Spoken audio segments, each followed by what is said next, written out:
say anything rude, or at least not too rude. All sacked. Oh, damn it.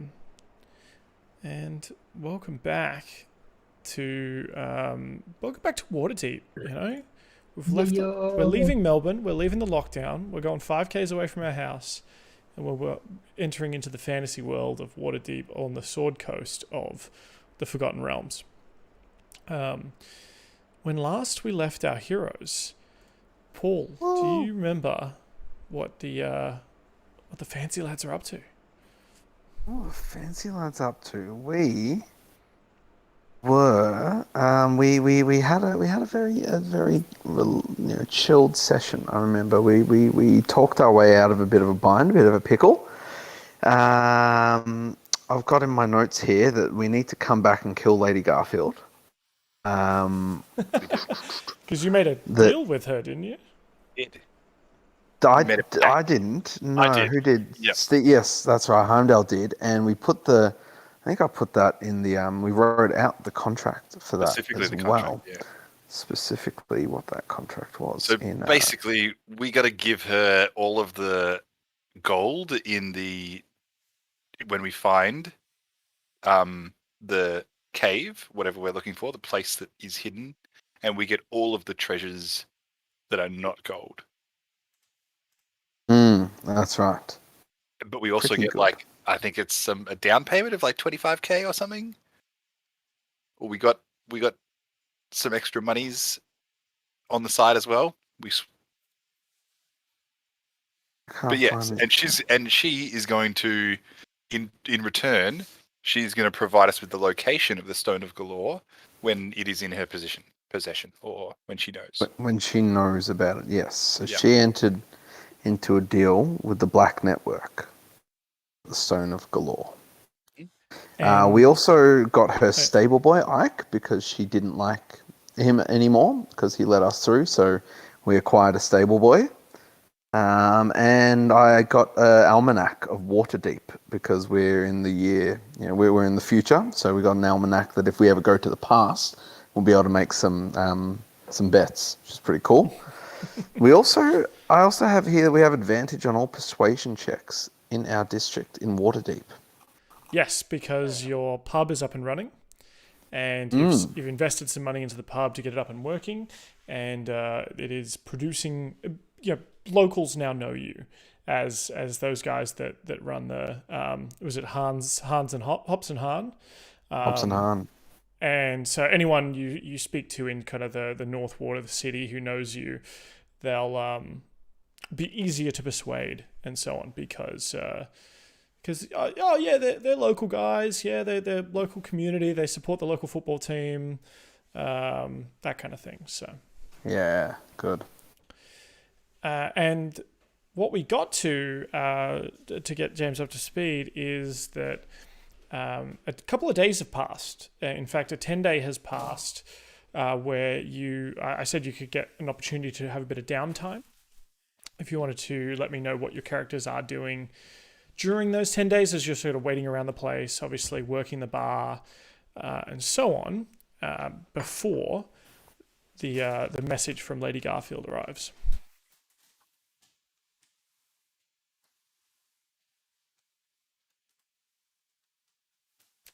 No one was doing anything? No one's characters were doing anything? I think we did. Yeah, we went around and we got. We actually did go around to the different places and got some. I got a cool, nifty spell written into my book from memory.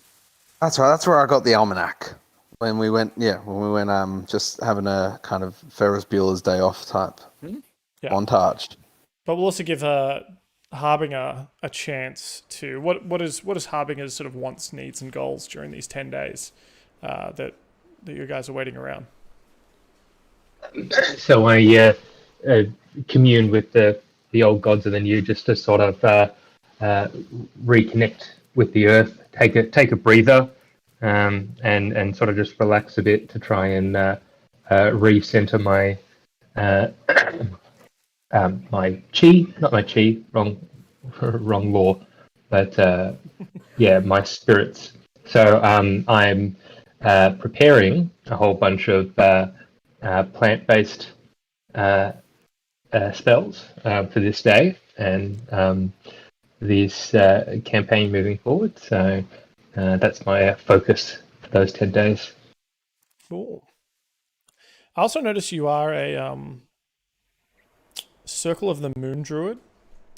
Mm-hmm. Although I don't think I've ever seen you actually use your wild shape feature. No, I haven't. It's yeah, I have thought about it on a number of occasions, but I've never used it. That's fun. But I'll think about it. Yeah. That's cool. All right. On the 10th day, if you remember from the end of last session, I only remember this because I went and watched the VOD. The Woody guy rocked up and told us to go to the... A robot guy turned up and gave you a piece of paper. Map. The docks. Yes. A map of the docks, and that on that map was also marked with an X. Where is it?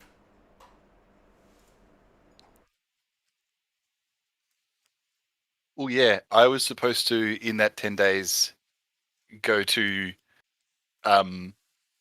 the spire where the black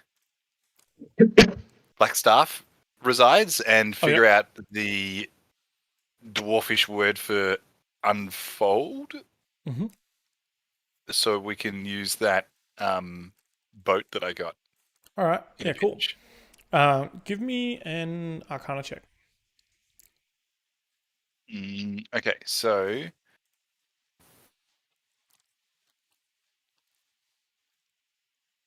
oh man, I'm +9 Arcana, so I got a 12. Yep. 12. A 12. It's not great. I mean, it's above half. Yeah, you spend a couple of days locked away, not locked away, but like, you know, with the black staff, trying to get their attention mostly, and I'm going to say that you going into today, you had to perform a sort of a feat of magic to really get their attention and get them to pay attention to you. I'm going to give you the option. Do you want to burn for me a 4th level spell slot to uncover this answer? Yes, I do. Okay. I was expecting you to say 5th, so 4th is a bargain. I can't take away your new toy. You just got it. Yeah, cool. But yeah, going into today, you're not going to have one of your 4th level spell slots, as you obviously had to perform some kind of feat of magic and channeling. And you do find the dwarvish word. It's sort of an ancient dwarvish dialect. But the foldable boat can now unfurl, and it's not massive, like it's not a huge ship by any means. But at this, it's sort of like a bit bigger than a life raft. I believe it can go into 2 sizes. Mm-hmm. There is a smaller size and a larger size. That's right. With a 12, you only get the small size. Oh, but can I burn another 4th slot? So okay, so it's so I think there's an unfold and there's an unfold word, and then there's a growth word, and then there's a shrink word as well. Oh yeah. I need to know the shrink word, otherwise I'm kind of rooted. Yeah, you've got fold and unfold. You've nailed that. It's like you can fold it into the small size and fold it back up again. All right. So you have a small foldable boat with the potential for it to get bigger. Yeah. Okay. Can we call it our paper boat? Yep. I love it. Cool. All right. So eventually, you are taking care of all your business. You've gotten this message, and is there any final things you want before you set out to on this nice spring day down to the docks? I think we popped into the armory, we popped into the potion shop, didn't we? Like, we did a couple of that stuff in the previous... Yep. Yeah, so I think we're good. Mm-hmm. Bingo, is there anything you want to do? No, look, I'm good. I'm happy to jump on the boat. Cool. All right, so you so you head down. You walk down to the docks, and down to where are we? Let's pull up a map, shall we? Waterdeep.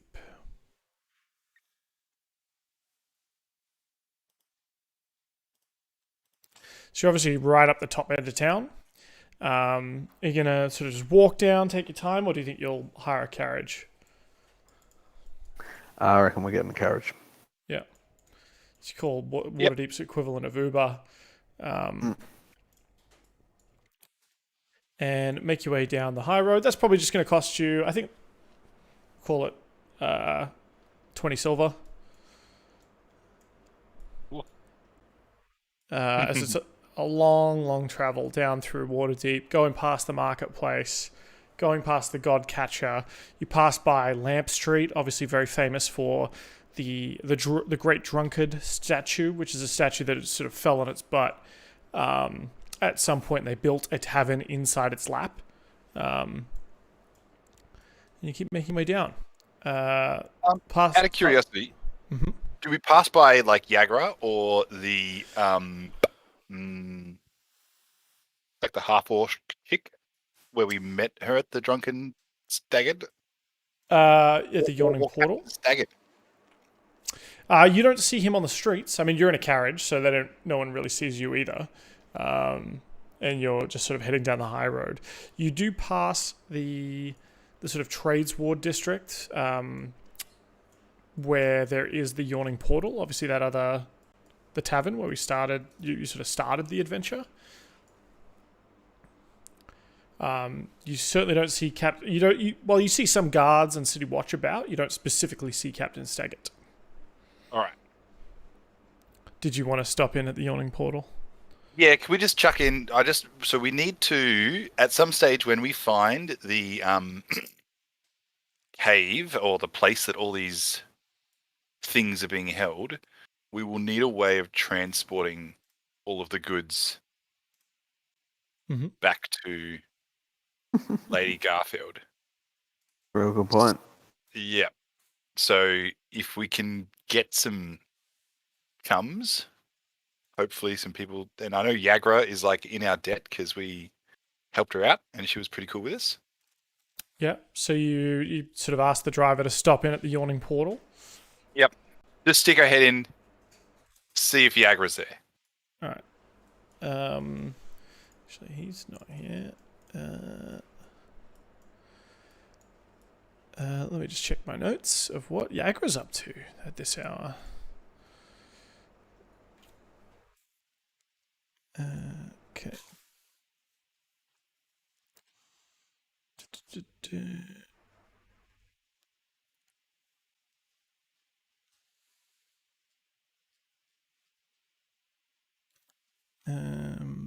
Cool.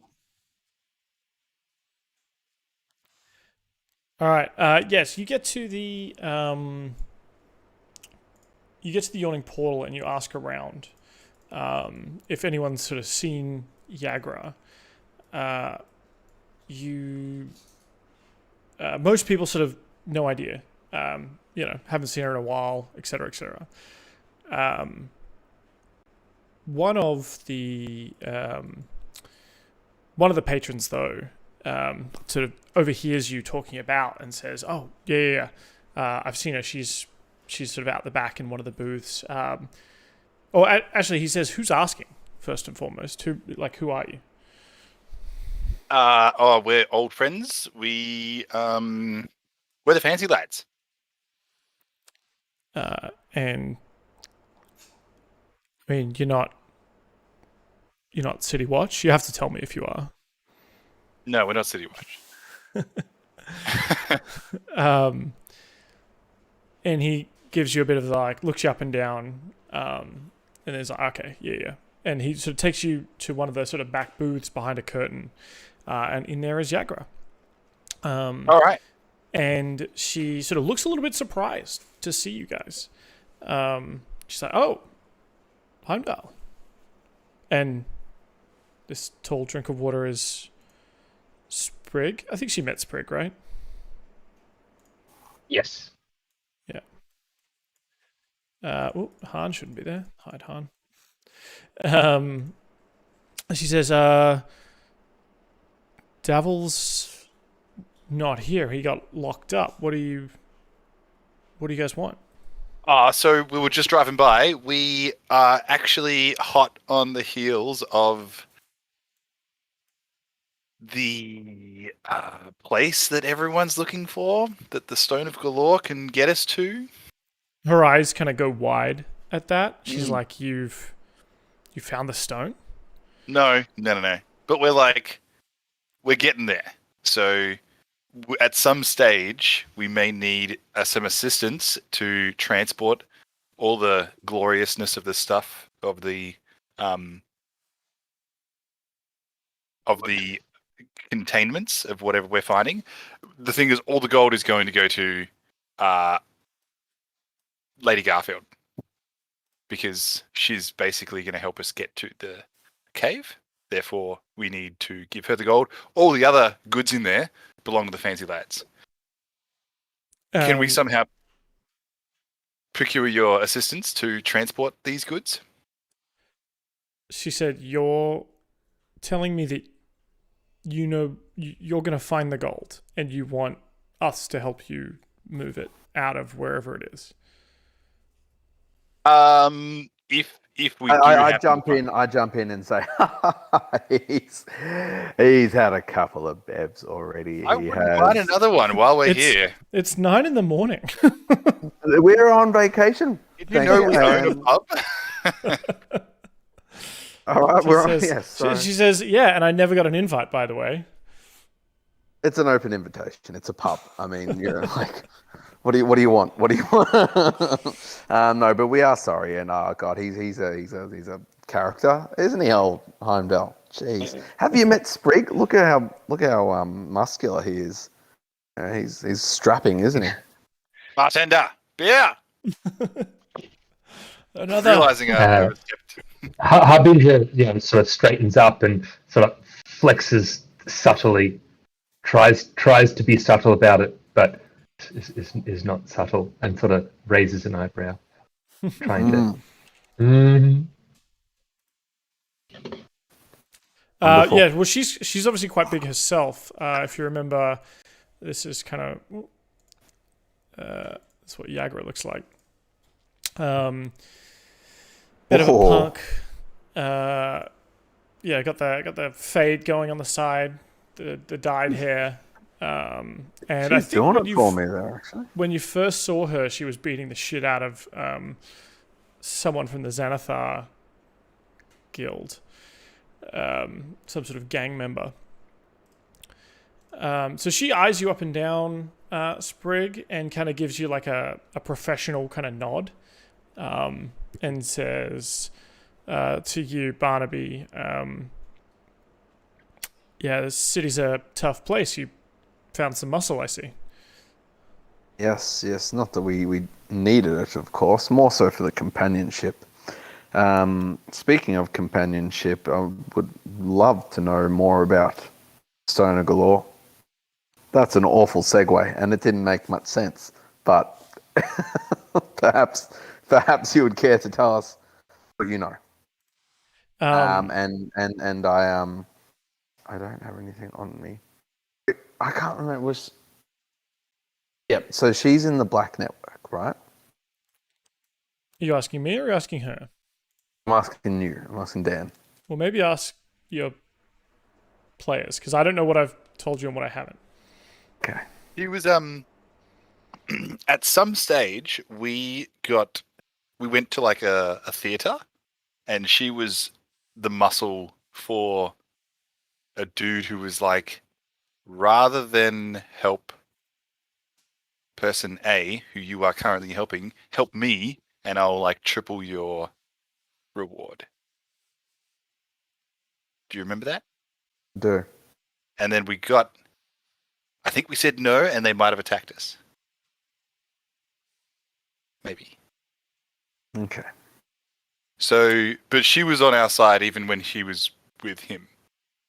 I don't think she was part of any network in particular. Right.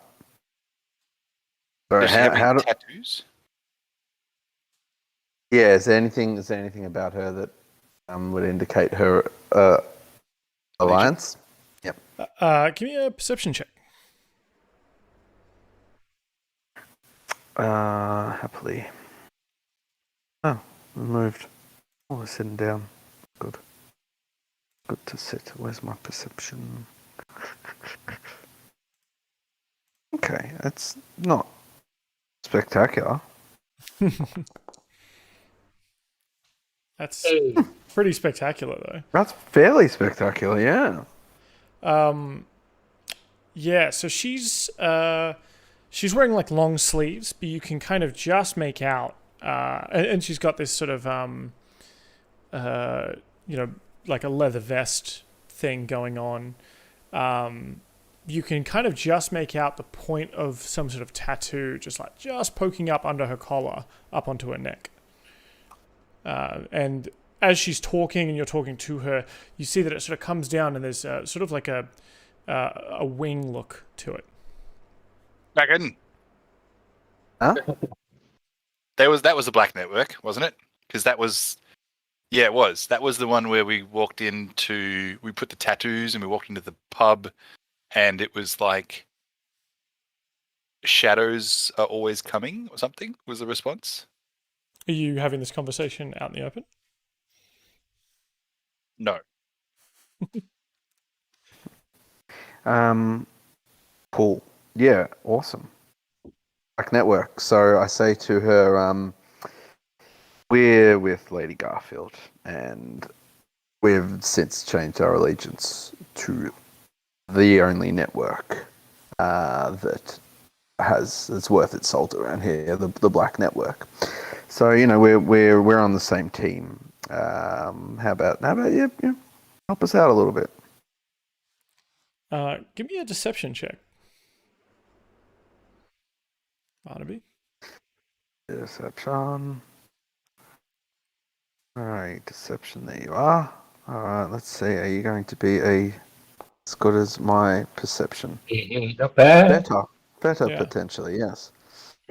Um, Perceptive and deceptive tonight. She says, I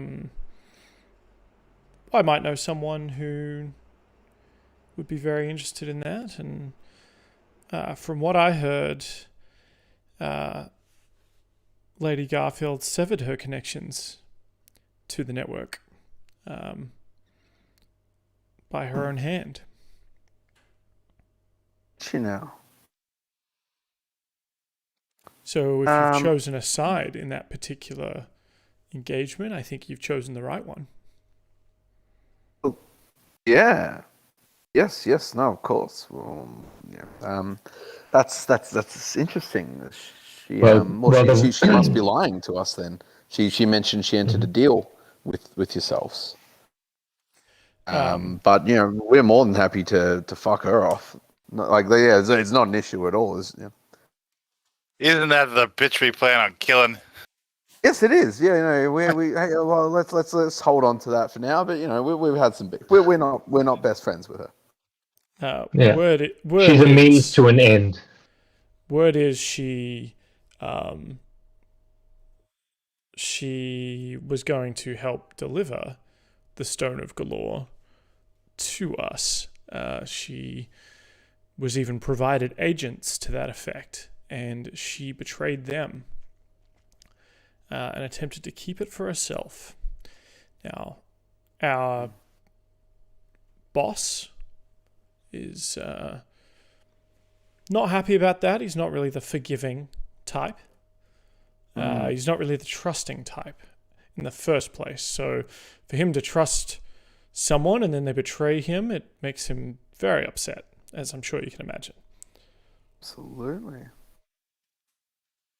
Your boss. Do we know your boss? Have we ever? Does your boss know us? I'm sure you'd be happier knowing that he doesn't know you exist yet. Oh, rude. But if you'd like, I can perhaps try and get word up the chain that you're looking for him. He's not, as I said, he's not the trusting sort. So if people are looking for him, he might take that the wrong way. No, that's cool. That's cool. We don't want to ruffle any feathers. We'll just get the information you have regarding the Stone of Galore and be on our way. Well, I mean, you sound like you know more than I do. Because, wonderful. Word is that the Xanathar Guild had it, and it was stolen from them. We sent agents out to try and procure it while it was in transit, and take it off whoever stole it. But as I said, we were double-crossed. Steve, what are your thoughts on this? Do you believe that it was Lady Garfield that double-crossed you? Oh, we're pretty certain it was her that double-crossed us. We're not really sure who stole it from the Xanathar in the first place. I'm sure it doesn't really matter now. But Lady Garfield was the last one to know or to have the stone in her possession, as far as our agents know. Well, we appreciate your candor on the matter. We'll make sure that we treat Lady Garfield with the suspicion that she deserves. This bitch has lied to us. In as many words. Have we lost Steve? Nah, I'm here. All through this, I think like Yagra's making eyes at Heimdall a bit. Can you hear me, out of curiosity? We can now, yeah. Okay, cool. It's just being Heimdall's just being contemplative? Whatever. Contemplative. Contemplative, that's the one. I mean, it all got a little bit confusing for me there. I remember, Xanathar. Yeah, I don't know. A lot of people are going after this stone. I think the best thing we can do is kind of track it down ourselves. A new fighter has entered the battle. The fancy lads. Okay.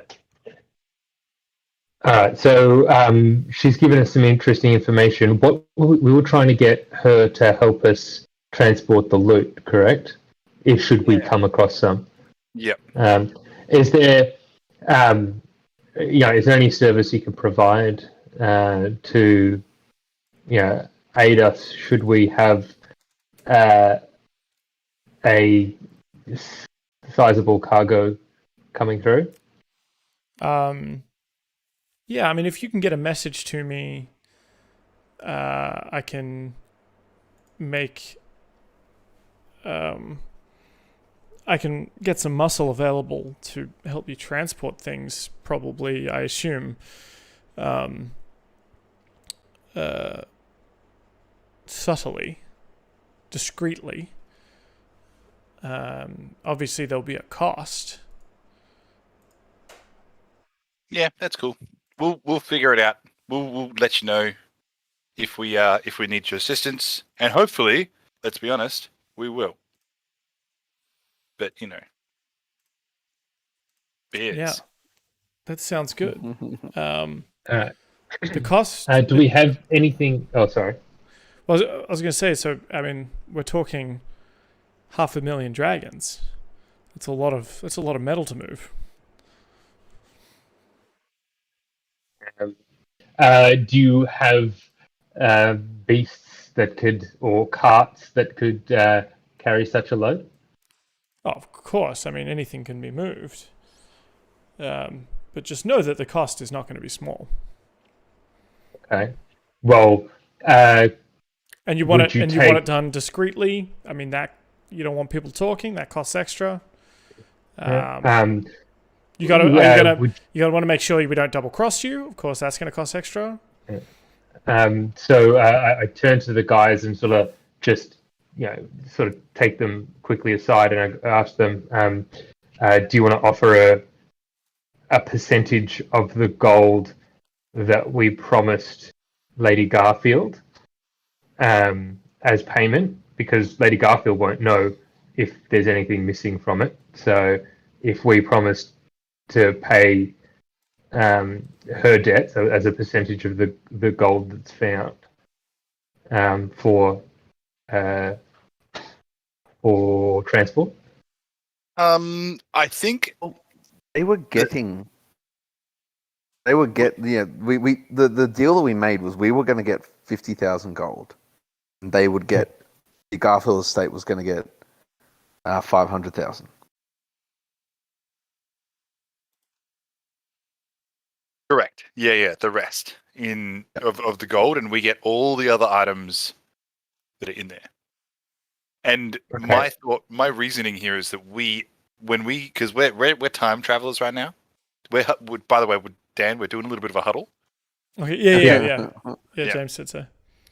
So we are time travelers. We aren't going to be able to transport, any money to the future anyway. So really, that's a very good point. Money doesn't do us all that much good, but magical items could be very helpful. Correct. So who gives a crap where the gold ends up? We've got a little bit to get by if we need to buy some cool shit. We need to. Yes, but we need to convince her to. So, what can we pay her with? Well, if we need her assistance, what's she asking? We should figure out what her fee is. No. We want to go to her. We want to go to her with a price to begin with. So I was thinking. So how much cash are we expected out of this? 50,000. 50 G's, man. Yeah. 50 G's. All right. So if we say, if she gets 10% of our gold haul, you want to offer her, we'll offer her 5% of our gold haul. What do you reckon? And then we'll negotiate to a maximum of, Dan, close your ears, a maximum of maybe, 10%? Yep. Alrighty. So, do you want me to do the negotiation? Are you guys happy with that? Yep, go for it. Okay. So we turn and I excuse our the rudeness of huddling and talking out of earshot. It's the nature of the business. Yeah. We are expected to get 25,000 gold from this from this whole hoard, from the deal that we've got with Lady Garfield. Would you accept a 5% of that as payment for transport? Give me a deception check, because you're telling me you are lying, right? Yeah. Yeah. Oh, no. Oh, no. It's a Dowday. Oh, he's just messed up my overlay. So that. Oh, no, not so much, because none of you are on video.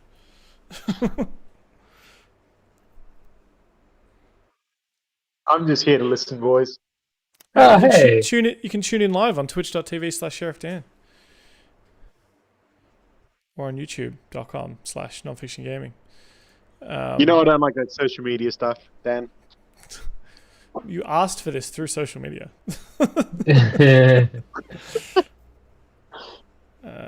All right. 14. Let's see. What's Yagra's bullshit radar like?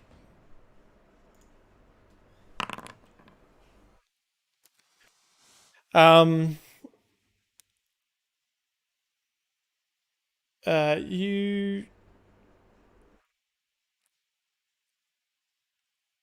you say, oh, we're getting paid 25. What is 5%?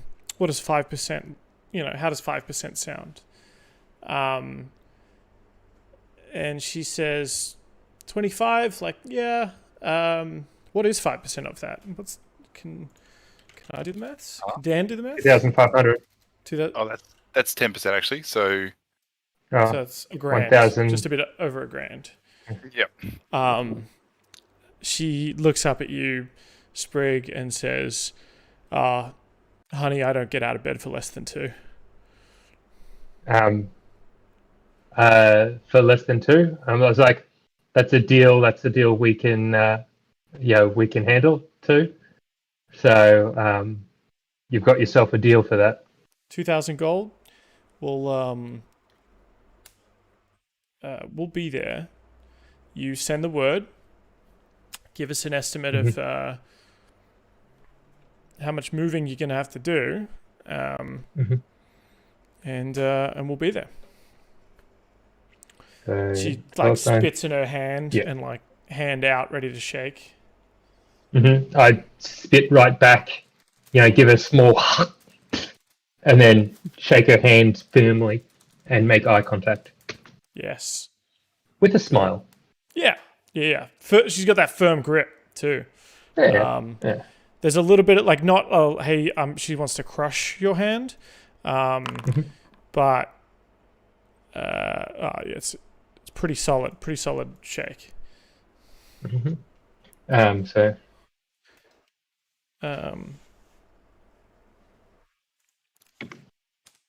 Cool. And she looks at you, Heimdall, and sort of says, I assume you'll know how to send me a message. Gives you a wink.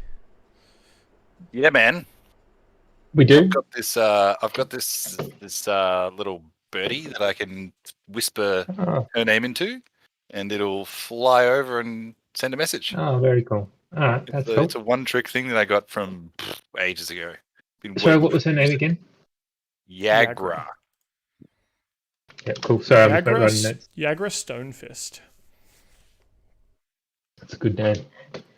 All right, so we'll be in touch. Look for our bird.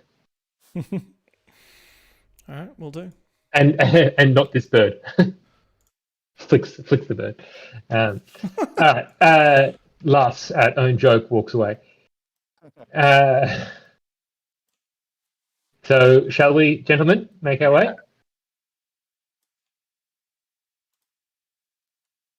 Alrighty. Do we leave? Yep. I neck the rest of my pint. At 9 a.m. in the morning. Mm-hmm. I love it. Yeah, I'm going to have one with you. Alright, let's go to the bar. Yep, that's it. We'll go to the bar before we leave real quick. Get that early morning buzz on. That's it. How much money you guys got left to spend on drinks? I assume you have a fair bit. Yeah, we've still got a bit. Probably the first drink. Probably another 5-10 silver, depending on how deep you're going in. Yeah, no workers, that's fine. I'll take off 5 silver here. Do you want to take off the 20 for the ride as well? I didn't quite get to that. Okay. Yeah, I'll take I off can do the that. 20. No. 20 as well? Okay, cool. Well, I'll take off the 20, take off the 5, because now I have no more silver. Oh, yeah, okay, cool. Silver, 5, remove. Done. Okay, wonderful. Can Sprig just cruising by, freeloading off us? I mean, to be fair, have you ever paid him any money? What's he ever done? What's he done to deserve it? Fair. All right, have a drink. Get a nice stout, I think. Yeah. Cool. Awesome. Shall we jump back on the Uber? Practically breakfast. Yeah, so you make your way back through the streets of Waterdeep, and are you making your way back down to the docks? Yep. Cool. All right, let's head to the docks. Ooh, is that meant to be? Oh, it's the docks. Okay. Is it nighttime? No, it's still kind of. Yeah. I think it's midday by the time you get down there. But it is certainly sort of a rundown part of the neighborhood. Not a lot of light gets down here. There is obviously lots of tall buildings. It's a very built-up area, and the neighborhood reeks of fish and scorched timber. A fire swept through the area. It looks like a fire swept through here some time ago, and some of the buildings are still just burnt out shells. Sometimes with sort of sails over the roof, like tarpaulins. Fishing poles and nets line the dock, and it's a bit crisp on this spring day, but not too bad as you make your way through the streets. Well, I keep a weary eye out just because we know it's a particularly unpleasant area. So we're heading, we're trying to jump on the boat, right? A foldable boat. That's the plan. Yep, I think so. We don't have to pay any berthing docks because we're not berthed. So I'm going to make my way up here. And I sort of come around the corner. Do I see anything when I come around the corner?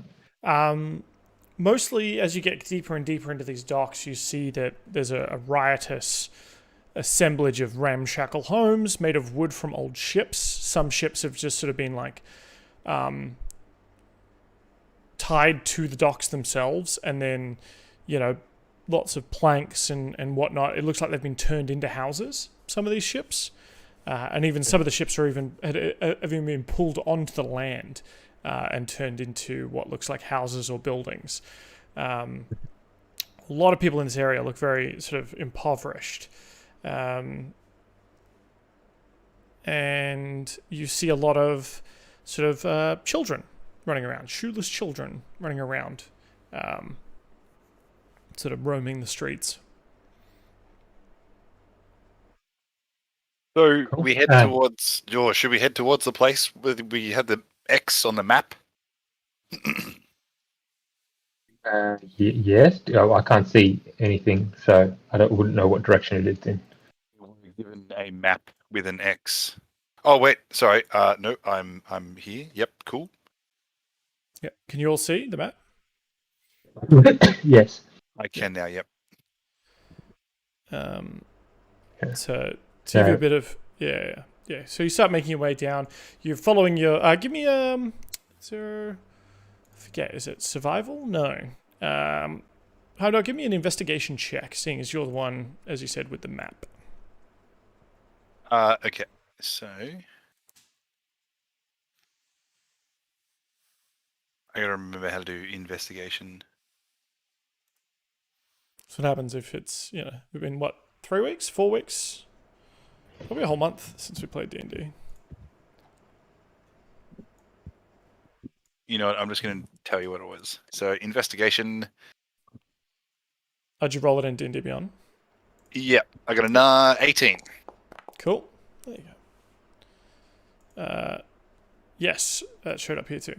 So yeah, you figure out the map and where everything is. Do you need a refresher of what the map looks like?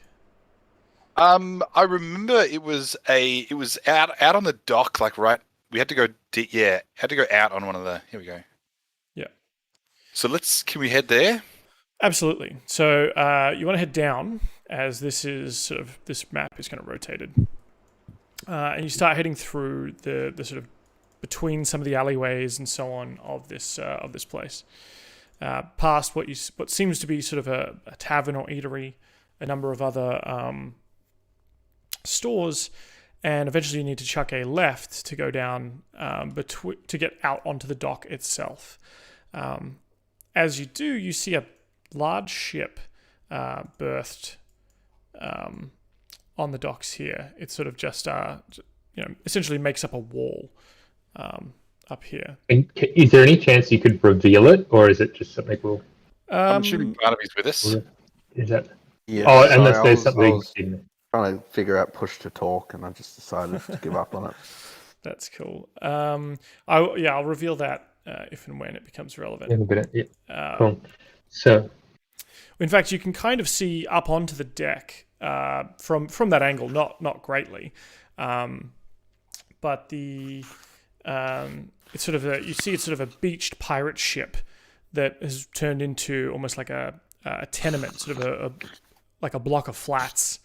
And you can see a couple of people kind of loitering up there, leaning out over the railings, kind of just watching the world go by.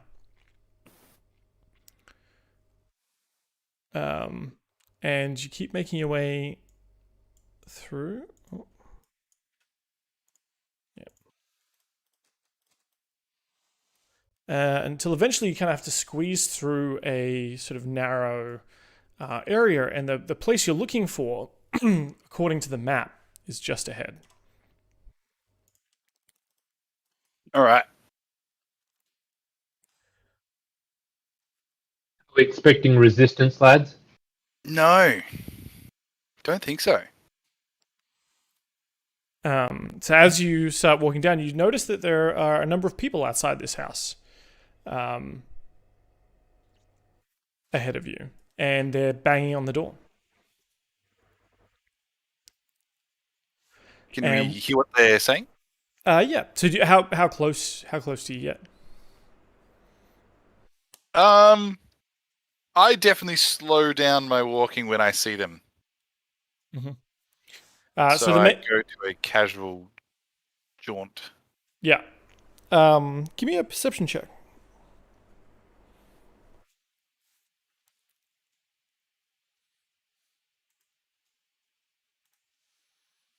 That'd be 12. So you mostly just How did you get over there, Heimdall?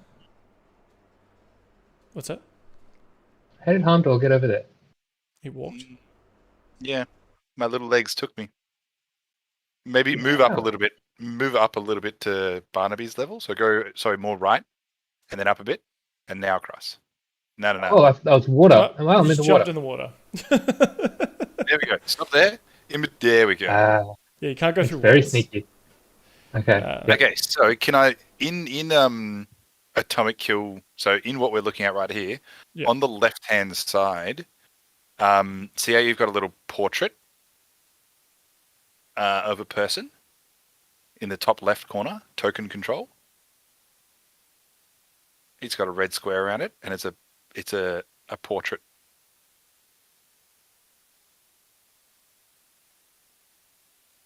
Can you see? He's asking you. Sorry, I thought you were talking about Dan. No. Yep. So you. Yeah, I got it. Yep. Yeah. Underneath it, can you see the ruler? Yep. So I've been clicking that ruler, and it's allowed me to see and move differently. Oh. So not like click and drag or anything, but just changing. I can almost change what I can see. Okay. Does that help? Yep. If you press escape to unselect yourself, you should be able to see everything that your allies can see. And if you select yourself again, you just see what you can see. Oh, that works. Yes, I like that. Thank you. Cool. Okay. So just so you know, so I'm having some technical issues with Foundry. So I can't actually see a map or anything at the moment. It asked me to log in again, and since doing that, I've just got a grey screen with the little anvil in the left-hand corner. Yeah. I had exactly that before. It might take a while to load because I think this is a pretty big map. But you could, in the meantime, you should be able to see your boys on the map either through the Twitch or the YouTube if we want to keep going. Okay. Yeah, so mine just did exactly the same thing, so I'm just reloading it. So yeah, let's go ahead, and hopefully it'll be back by the time something interesting happens. Sure. Yes. So Heimdall, being at the front of the party here, well, you mentioned you were kind of sauntering along and then slow up. There is a dwarf kind of banging on the door of the shack ahead of you, and he's sort of essentially yelling, Grinda, open up. We know you got it. It's okay. We're not going to hurt you. Just hand it over and we'll be gone. And you can't, from your position, you can't really hear what's happening on the other side of that door. But after a few minutes, or after a minute or two, he just says, "Right, you two, break it down." And two guys sort of move up to start sort of cracking into the door. Okay, so how do we want to approach this? Do we just want to go in like guns blazing and just find the stone, or Bang. do we want to talk our way through? Not really guns blazing, but Yeah, I was about to say, not guns blazing, but let's see what's going on before we just start. Yeah, let's suss it out. Exactly out. right. Yeah. That's a good point. all right. Well, okay, so do we see any like Xanathar or Black Network or Groups that we tattoos? recognize? You don't see them. Sprig, give me a perception check. Okay. Perception. Spray. Did that come up? Oh. Did that come through? No. Where did you? I rolled it in D&D Beyond because Phil. Oh, okay. Yeah. So you don't have Phil. You don't have the. Yeah, it's not connected at the moment because you haven't loaded. I see that. Hey, mine loaded. Yay. Nice. Just roll it for me. Can you just? Yeah, no, it's plus 3. Yeah, but I can see. Oh, you did custom roll too. Let me roll for you. So that was a perception. Here we go. Normal. I also rolled a very low. So with a total of a 5, no, you don't really notice anything. It's just a bunch of dwarves, as far as you can tell. There's a couple of what look to be sort of sailor types leaning on the balcony up top, kind of looking down and watching the spectacle. Mm-hmm. Do we just want to let this play out, lads? See what happens, and just listen in. Yeah, I reckon that's a good idea. Let's be let's do the same thing that everyone else is doing. Just watch. Mm-hmm. So after a minute or two of just like bang, bang, the door gives way, it cracks open, and they all kind of storm in.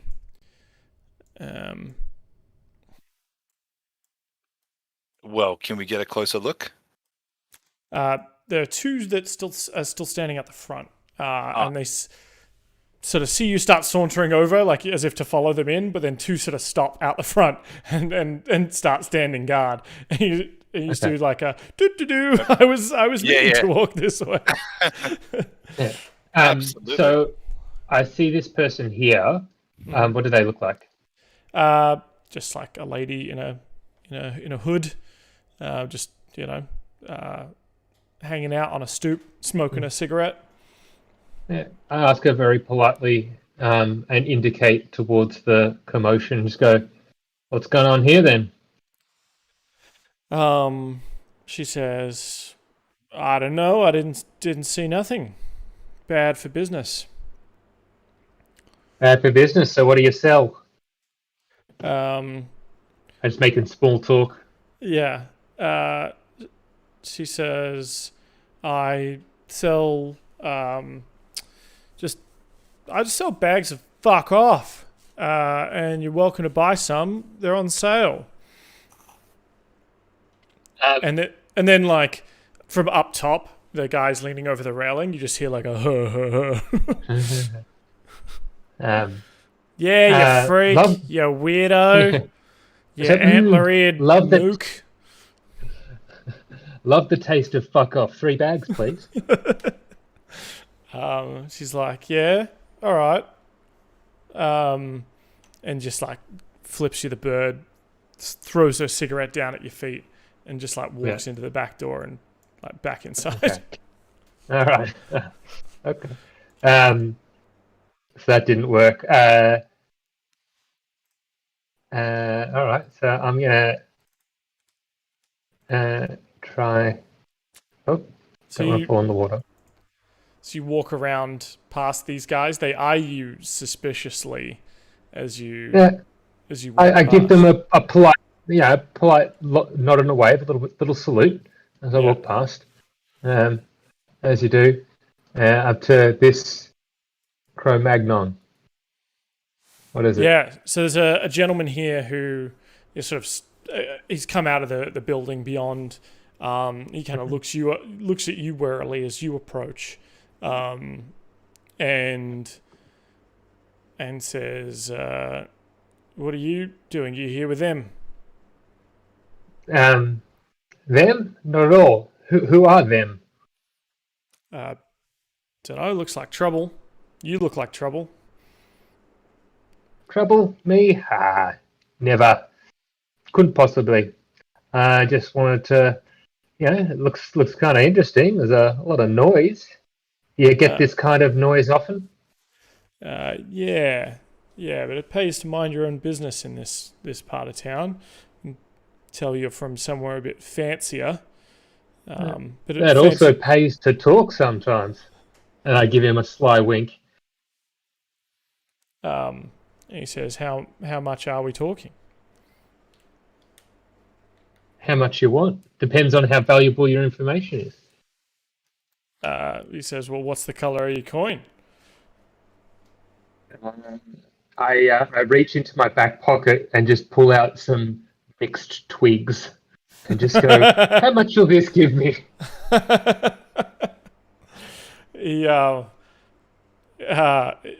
He sort of opens the door behind him and just gives like a, "Marge, you're right. It's another crazy," and just like and walks inside. Okay. It's like, okay. Nice to meet you, Marge. Walk away. He's going to turn to Heimdall. Not having too much luck. Maybe you... so he's gone inside, so I'm just going to venture around here and see what I can see. There's a toilet. I go to the toilet. You sit on the toilet. You just go into the outhouse. Yeah. Any business you do, just you hear it splash into the water below. Yeah.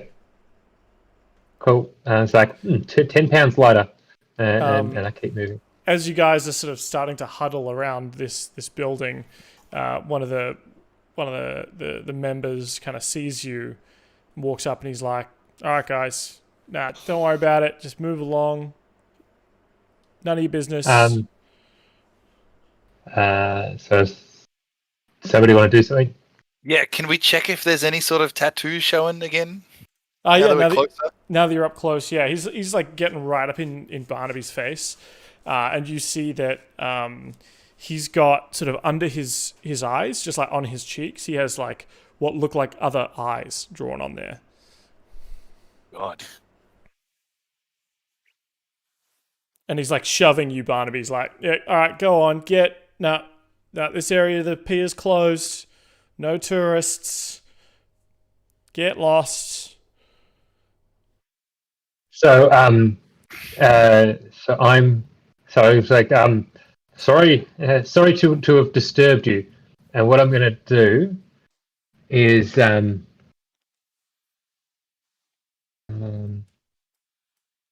just gonna walk around this way, and I'm gonna have a bit of a.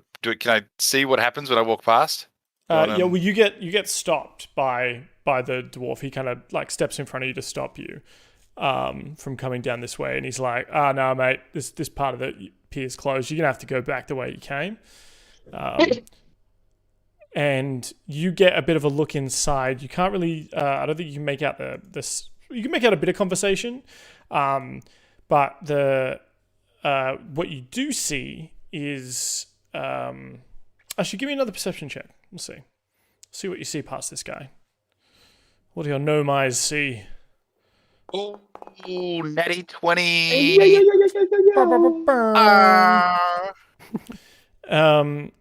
You can see that, and here, she's, you see and hear everything. While this guy's trying to stop you, you get a good look in, and there's a lady in there, sort of an older lady. She's she's kind of bent over, or like she's been sort of pushed over a bit, and her hand is up on a bench, and there's the sort of dwarf leader sort of standing in front of her, and he's saying, "We know you got it. We know you had it. You just got to give it to us. You just got to give it back to us. It's got to get back to its rightful home." And she's sort of like saying like, "I don't have it. It's not here. Like, I'm so sorry. I don't have it." And one of the bandits has got like is pulled a hammer off one of the shelves, and her hand is outstretched on this bench, and he's kind of like testing the hammer in his hand. Can I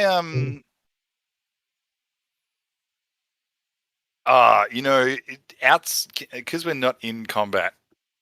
Mm-hmm. Can I cast? I mean, this guy's shoving you to like push you back, and he's like, "Yeah, come on, mate, get back." Like, you don't want this to happen to you. You're a good kid.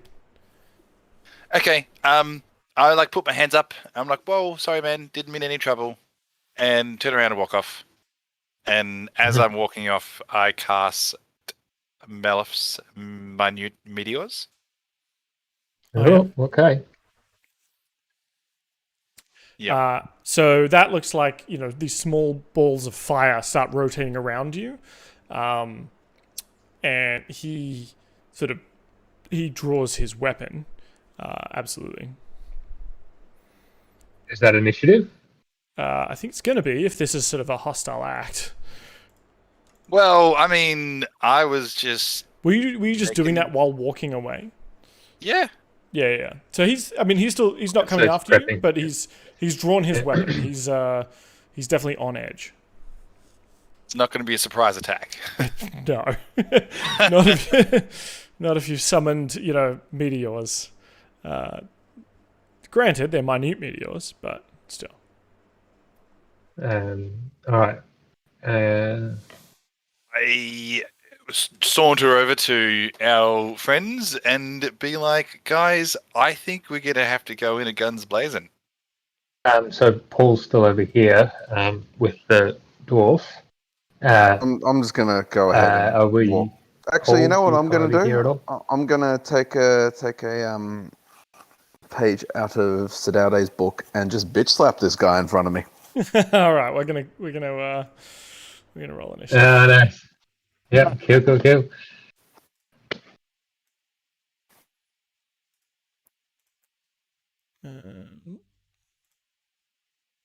crowd goes wild for that decision there, Barnaby. Crowd's gone wild. Crowd's gone wild. Write it down. 801. Crowd goes wild. So should we roll initiative together? Fucking hell. That's all right, guys. We got 5th level spell slots now. Yeah, I know. Oh, well, that's a lot of Sprig's dice. got 8 initiative. Barnaby, Heimdall, can you roll initiative? Yep. So I was just remembering how to do that. Yeah. I'm down. Here we go. 10.10. I like these decimal places. That's new. Yeah, I think it's to avoid ties. Draws? Yeah. All right. You hear screaming from within the structure. Barnaby. Yes. It's your turn. Am I first? Really? I got a 9. Wonderful. Yeah, I'm bitch slapping. I'm pulling my hand all the way back. I'm blowing on my fingers slightly, and then just gonna put all my weight into it. Okay. And just give him a whopper. All right, give me an unarmed strike. This can only go well. I think so. I'm known for my unarmed combat skills. I mean, from memory, I think you're the best martial artist in the Fancy Lads. That's what the stories. That's what the songs reflect. Yes, I am trying to find how I can do an unarmed combat. I'm just going to go in D&D Beyond because it couldn't be easier. Yeah. So I think it's like a strength roll with it's essentially just like an strength check, I think. Yeah. Or like a strength attack. I honestly, I mean, I don't know. So where. in Roll actions, a d20 and add your strength modifier. That's going to be easier. Let's do that. Yeah, I think you can turn it on in D&D Beyond to have in the actions tab. There's like an unarmed strike action. like this. So there you go. Heimdall can bitch slap. All right, Barnaby. So D12, 12 plus your strength. My strength modifier is 0. Okay.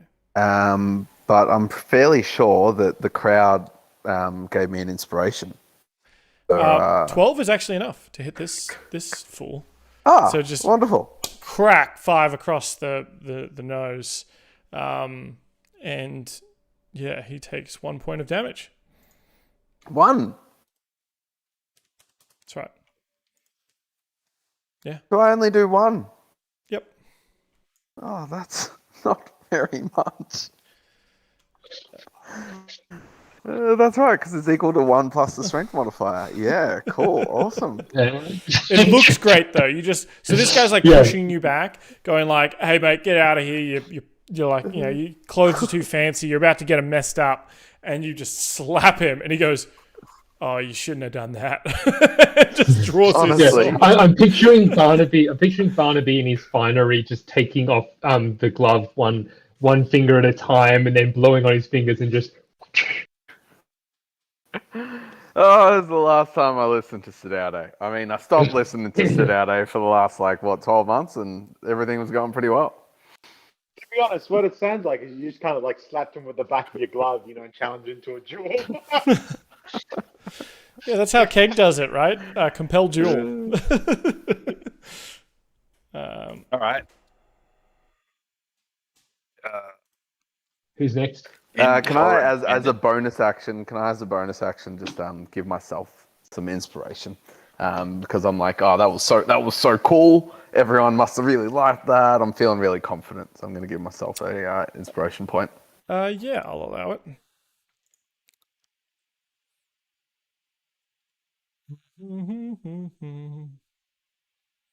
Cool. All right.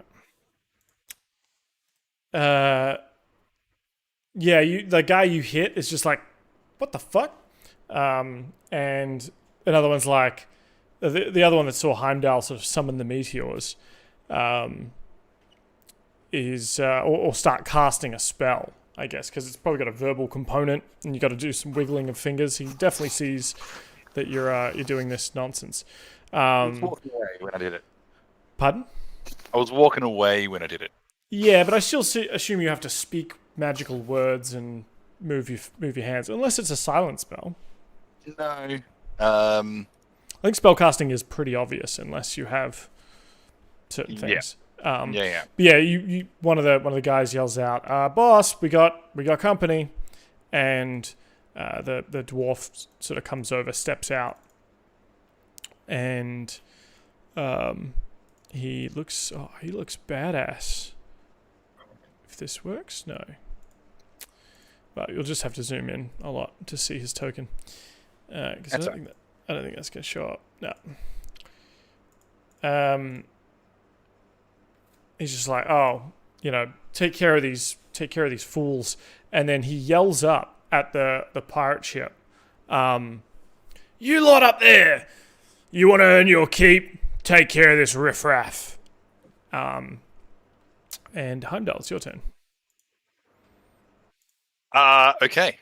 So first thing I'm going to do is toll the dead on the guy that took 1 point of damage. Yeah, that's incredible. Yes, because now he's damaged, so I get an extra 2d12 or something. yeah. So there's 2d12 instead of 2d6 or something, right? Oh my god, it was so close to 2 12s. Oh, it was. So he has to make. Good. Is it a con save or a wisdom save? Oh yeah. Wisdom. All right, wisdom saving throw. So, the resounding slap Barnaby gives this guy, and there's sort of like this delayed reaction where he's just holding his face. He's like, "Oh, you done fucked up now, mate."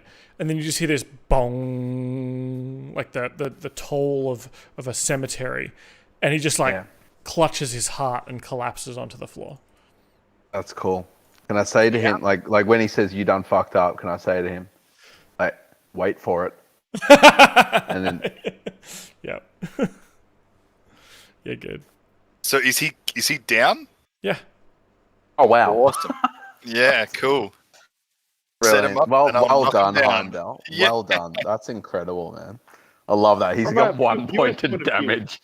From a viewer's point of view, can you actually hear Toll of the Dead, or does it just sound like a delayed slap? You know, you just see the slap, and then there's this big delay, and then you hear it. Well, I think you don't. I think you as the individual. No, I think you as the individual hear it, and it freaks you out so much that you die. And it's the last sound you ever hear. I actually think it's more like a. If I was just a crowd member, I'd actually just think Barnaby just slapped him, and that no one's cast a spell. Well, there are a lot of bells sounding in this district. You know how, like on the sea buoys, they have bells so you know where they are and stuff. So I mean, the sound could get lost in some of that cacophony for sure. Canada's a Barnaby kill. I'm going to also use my bonus action to throw 2 meteors at the bad boy, the big boy. Yeah. Is he in a line of sight? He is. He's directly in front of me. Is he? I don't think that's the bad boy. This guy right here. Yeah. So they got to make a dex saving throw. Is that right? They do need to make a dex saving throw. Yeah. However, on a fail, they take half damage. You mean on a success? Yeah. So that's 2d6. I'm going to roll another one. So it's 4. Well, they both fail. So they both take 9 damage. All right.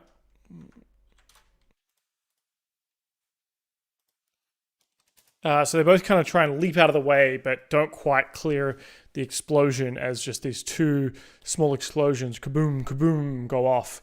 And they're both sort of left there scorched. But still, I mean, he's certainly looking pretty hardy. What about the other guy? He's not looking great, the other guy. Was it 9 damage? It's 9. It was 9 damage. Yeah. Yeah, that's what they've lost. Yeah, cool. Cool. All right, anything else, Heimdall? That's it. Or I might back up a little bit to here. Cool. All right, that guy's dead. Oh.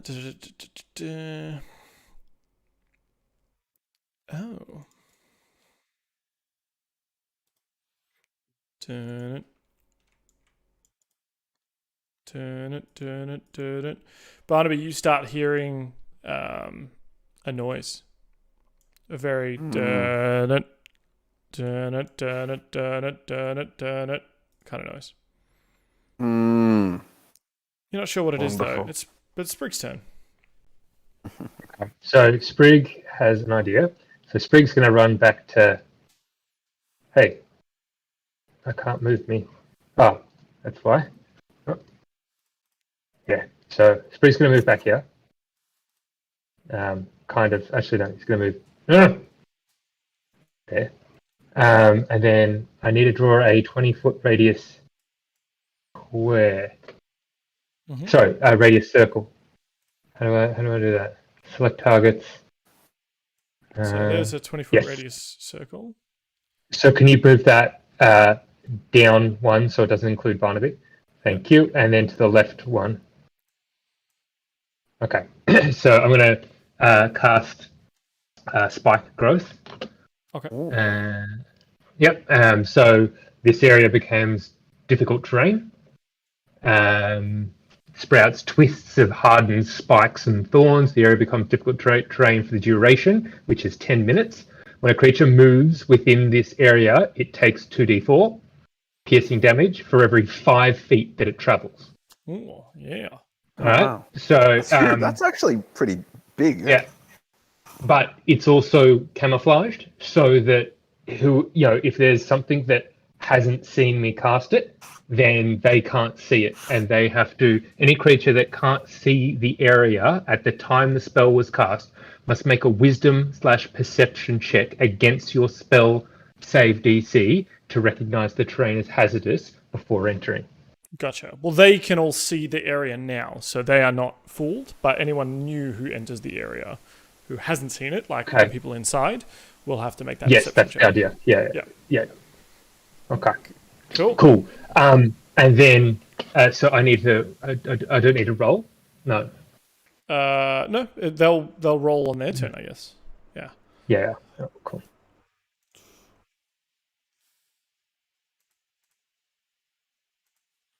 Alrighty. Okay. When a creature moves into or within an area, yeah. Well, this pirate captain is going to be doing that. What's he got here? Shape up your dog. Huh. All right. The one of the figures up on the boat says, "You heard him, lads. Get in there. Get into the fight if you want to be paid." And he pulls out a crossbow and shoots a crossbow at you, Sprig. Oh no!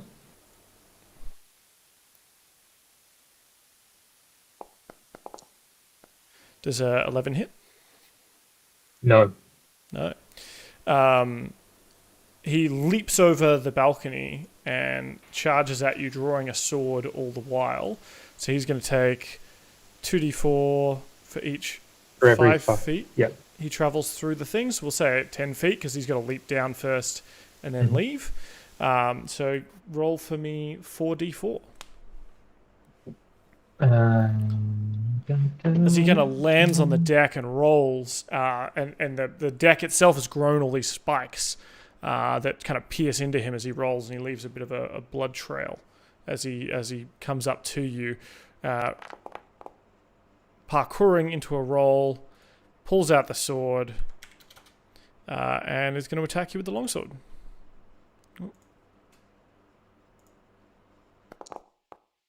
Damn it. So 24 to hit.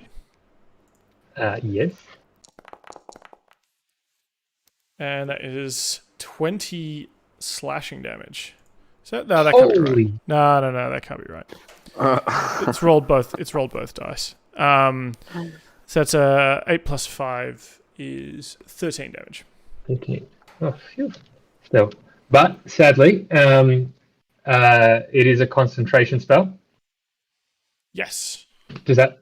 So I that spell disappears now, correct? No, you got to make the concentration check. So you got to beat a 10 on your concentration saving throw. I do that now. Yep. Come on. Damn it. Yeah. So, despite him running through those thorns, coming up and stabbing you, he's obviously taken some heat himself. But by hitting you, he breaks your concentration. You're just so thrown off by his excellent, cool moves that the spell fades away and the spikes, turn back into regular wood on the deck there. Oh, shame. I thought I was going to be real smart with that one. You were, man. It was a good spell. Unfortunately, broke early.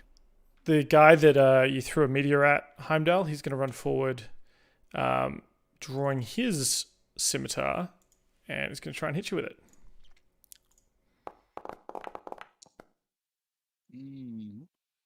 So 12 to hit. Misses. There you go. So he's a little bit thrown off balance by the meteors you've been hurling his way. But he eventually gets to you. He's not looking great. He's a little bit winded by the time he gets there and just can't put up a good fight. One of the other pirates leaps down off the ship and rushes at you, Heimdall. Also drawing a scimitar. This guy's passionate. But he rolls a 7 to hit, which I assume will not hit. Correct. All right.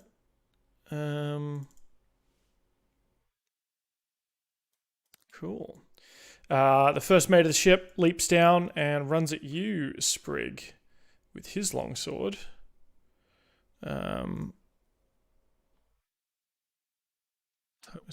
You don't hold a weapon, do you? No, it doesn't matter. He misses anyway. This guys just can't catch a break with these rolls. Stormship troopers. That's right. Top of the round, Barnaby. All right, cool. So, I am. Can you wait? How do I do a sphere? That's a box. How do I do a sphere? For your area of effect. So you select the measurement controls on the left, and then from the secondary menu, choose a rectangle template. The secondary menu, of course. Of course. Does that work for you? No, I don't see a secondary. So when you click from the little man down one to the measurement controls, the little menus to the right of that there it change. is. Yes, fantastic. Thank you. Okay. All right. Okay, if I do something... So, okay, I'm just going to be honest with you so you can tell me what's going... Actually, oh no, I don't want to do that.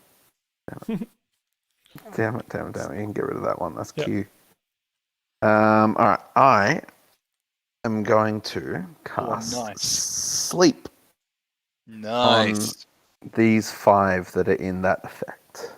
Yep. Unless I can also get... Probably can. Yeah, because that's 18.2. So those 6... Well, let's give it the... Is it a circle or a square? It's a circle. And you need a 20-foot one? It's a 20 feet of a point you choose. Yeah. So that's 20 feet. You'd hit all those, but yeah, you'd have to move it. If you moved it across, you'd lose out on some of those guys. Okay, cool. Alright, so we'll go there. Yep. And I'm going to cast Sleep. I'm going to cast that at... How strong do you reckon these guys are, Heimdall and Sprig? A 13 killed one. A 9 did not. So... Okay, so between 9 and 13. Mm-hmm. They do have different health levels, but it's not a bad guesstimate. Okay. Alright, look, I'm going to cast that at... I'll do it at 3rd level. Mm-hmm. Why not? I've got a 5th level spell. Let's, I'm rich. I've got to select myself again, sorry.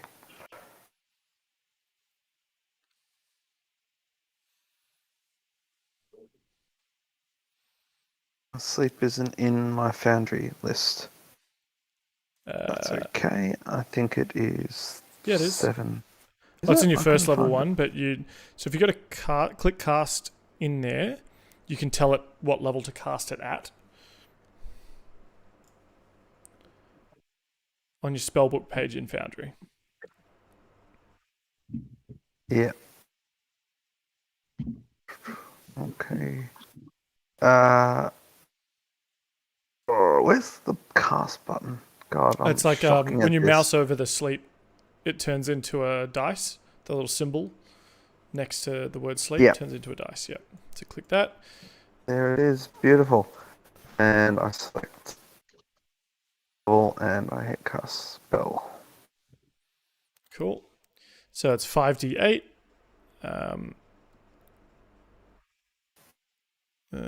No, that should be 5d8 and for every should be 7. Should be it should be That's right. 9. I'll just roll. Should be 9d8. Yeah, roll 9. I'll just put it in the chat here. Roll 9d8. It's like we're playing the Star Wars RPG again. Just so many dice. 46. All right. I need to now do maths. Let's pull out the old calculator. Here's what I prepared earlier. Yeah.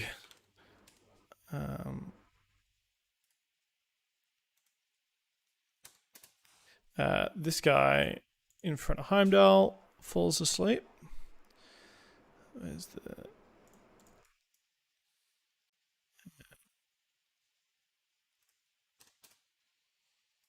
This guy falls asleep.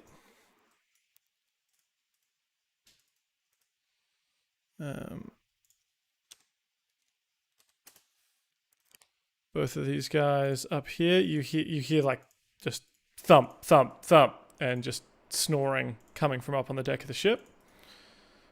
The pirate captain does not fall asleep though.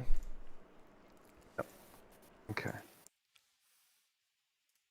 So there's the pirate captain and You're pretty sure guy. four. Essentially, yeah. So pirate captain and that guy left. Yeah.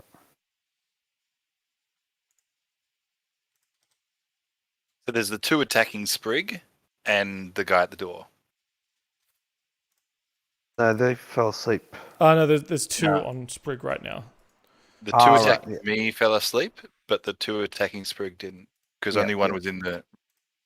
Yeah. Still, that's pretty good. Knocking out 4 in one. Yep. Great. Down to 3rd level, but it's okay. It's okay, boys. Don't worry. All right. There we go. The dwarf man who seems to sort of be in charge here.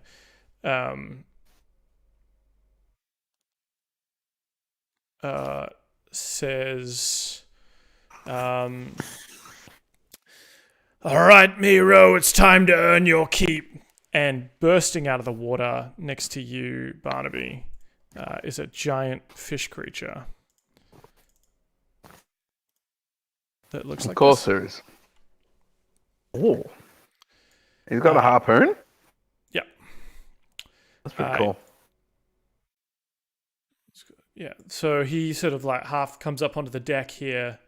And they arrange to attack. Yep. And tries to harpoon you. He's going to try and poon you. Yeah, harpoon me. Do we know what it is? What is this thing? I'm going to cutting words him. Okay. Righteous Marrow. Dice. Where are my dice? Sorry, I minimized that. Alright, so it's a D8.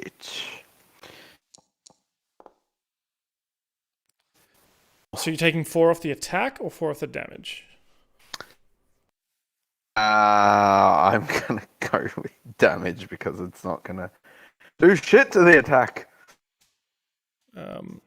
Cool. So damn, that's heavy. That's a big attack. 23. Wow. It's 23 to hit for 7 damage. Yeah. I saw your dice roll being a 17, and I'm like, I've got this. I've got to knock off 2. But no. Give me a strength contest versus this marrow. So strength saving throw.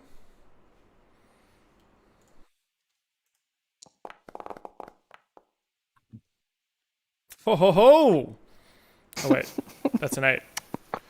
I thought it looked like a 20. It looked like a 20, but no.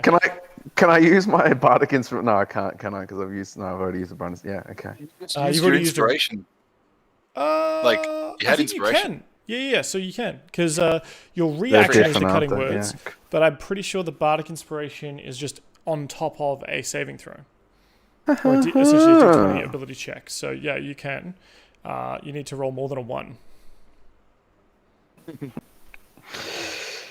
Oh gosh, why did you say that? This isn't... Yeah. So the harpoon kind of digs into you, and the mirror starts pulling you towards him into the water.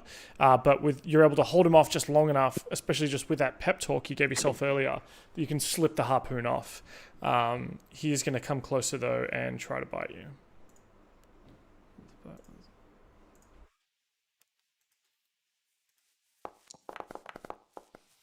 16 to hit. Damn it, I should have used the cutting words now. That is going to hit, yes. That's 10 piercing damage as it sort of bites into your flesh with its big old teeth. Its big old toothers. Big old chompers.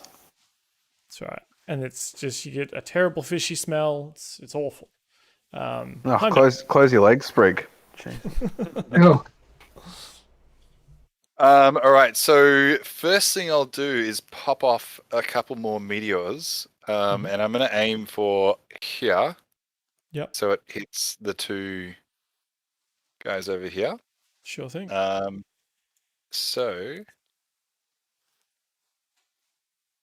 meteors are 1, 4, and a 2, 6. So a total of 10 to each.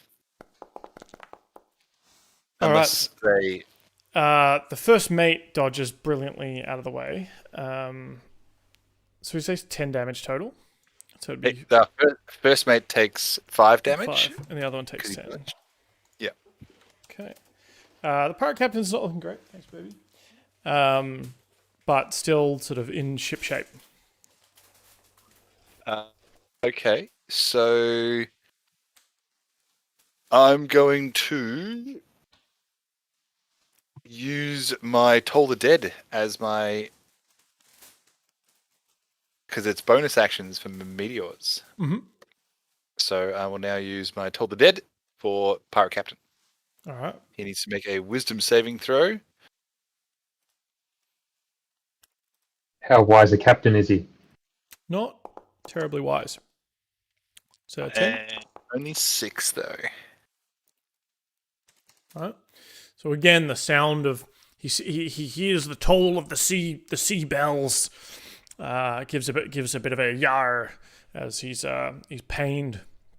But he's still standing. He looks a bit bloodied after all this, though. Anything else?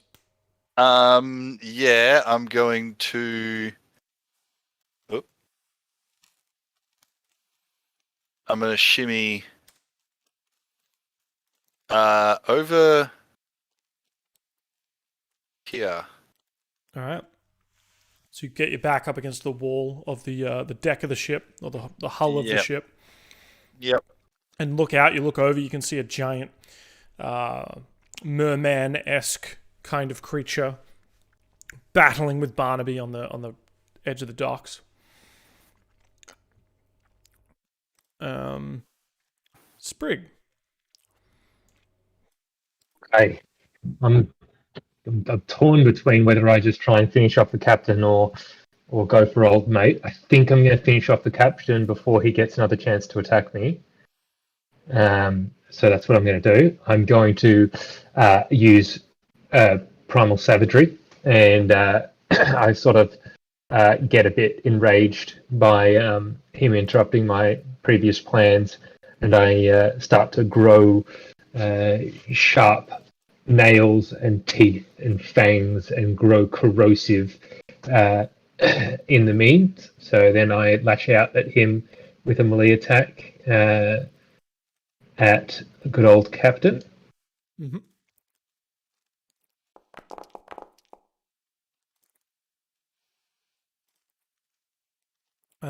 Make a melee spell attack. So can you roll a spell attack for me? How? I need you to know how to do this. Oh, there it is. Okay, yeah, Druid. There we go. Druid spell attack. Oh, yes. So it's a d20 plus 6. Yeah, there you go. Or 7 in your case, even better. Yeah, so a 26 will definitely hit, and you do 13 acid damage. After you make the attack, your teeth or fingernails return to normal. So just out of nowhere, your teeth and claws, as you said, you grow a little bit bigger, furrier.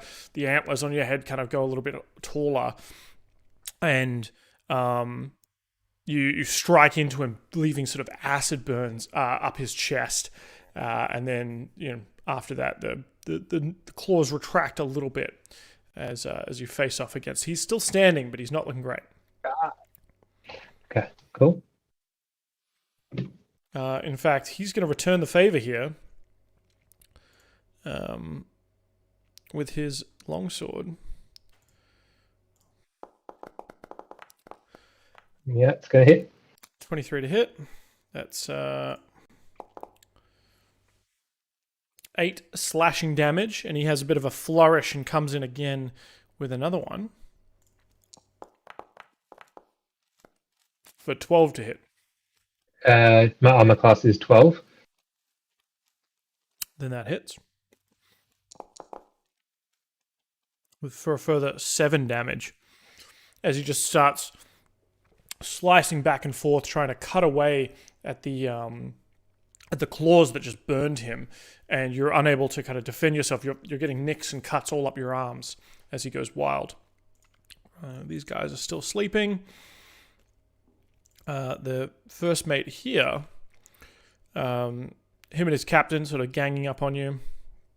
More longsword attacks. 22 to hit. Mm-hmm. Damage. Oh, that's not, no, that's not right. It's 3. It's 5. That one's 5 damage. Oh.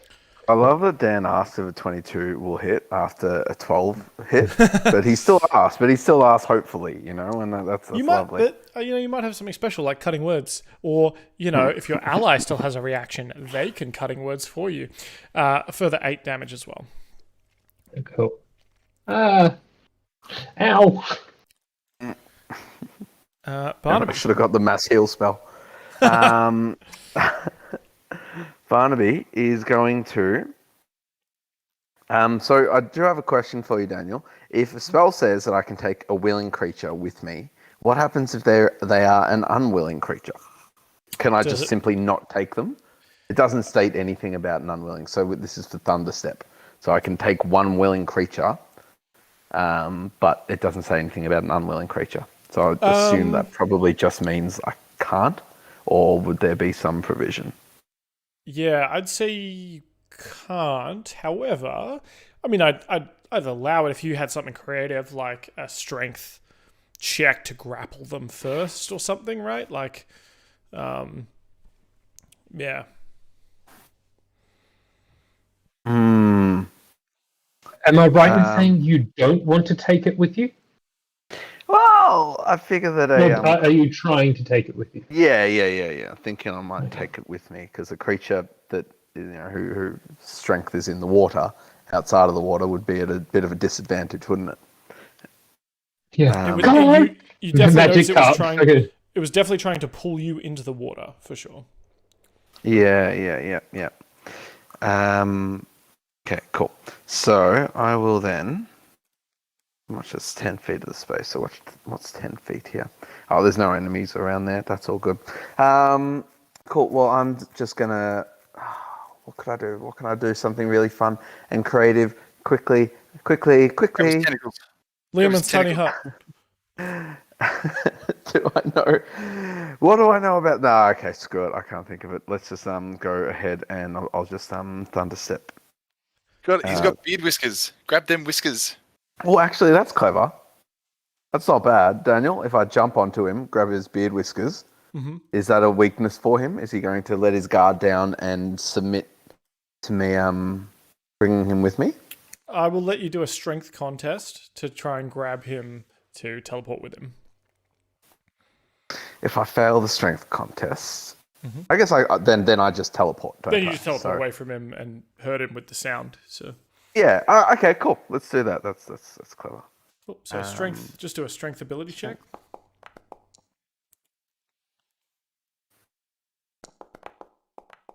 Nice. Oh no, not nice. Damn it. Yeah. So you try and grab him, but he kind of shakes off your hand easily. Just it slides off his slimy, scaly skin. He's very slimy, isn't he? I would say so. For those playing at home, this is what he looks like.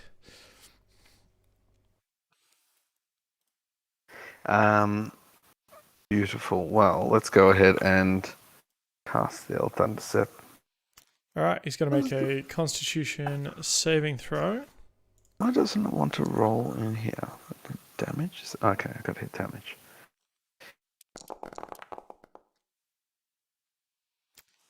Jeez, that shit. That is bad. For 3d10s to get a 17, that is 14. Oh, I guess it's 14, sorry. Yeah, sorry. tough. It's even worse. Even worse. So he takes 14 damage. Yep. And where do you teleport to? Within... I wonder, because it is thunder damage, and he is in the water, which is conductor of Is electricity. this Pokemon? You do remember that thunder is sound. Right. Okay. Caused by electricity.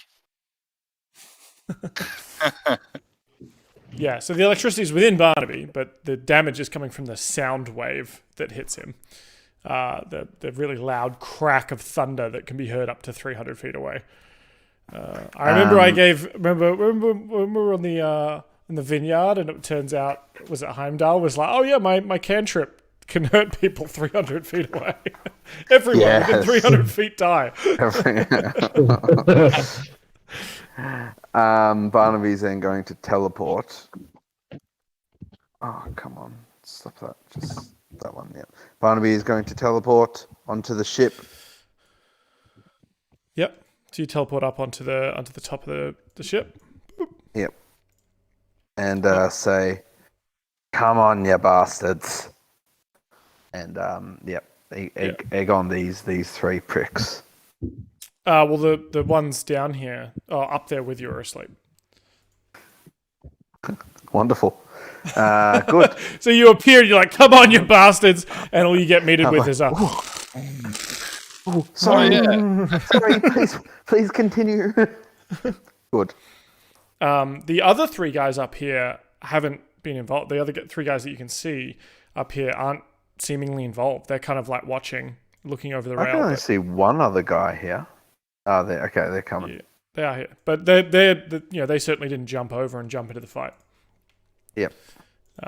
They're watching. They see you appear with a crack of thunder, and all heads turn to see you appear like a magician. But they, whilst they have weapons on them, they don't seem to currently have them drawn. Right. Well, then I turn to them and say, "Come on, you bastards!" Perfect. Cool. What's this guy doing? Yep.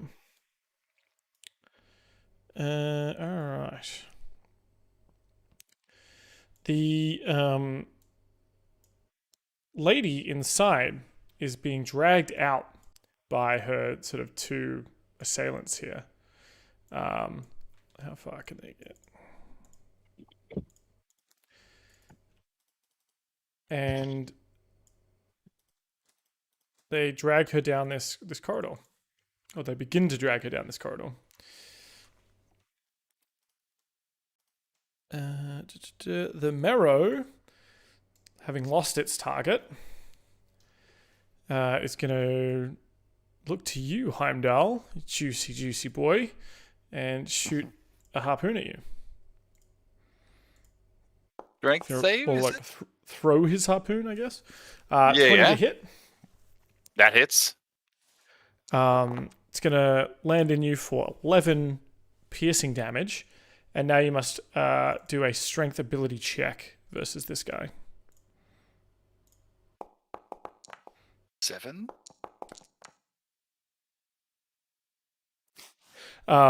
So in a watery version of he drags you 20 feet to him and then bites you.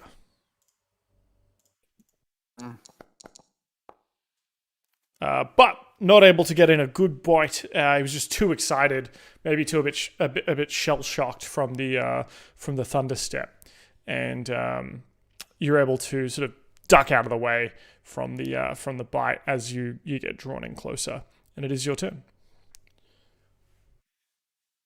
All right, I am going to cast my 2 last meteors again at this spot over here. Yep. So I'll do that first.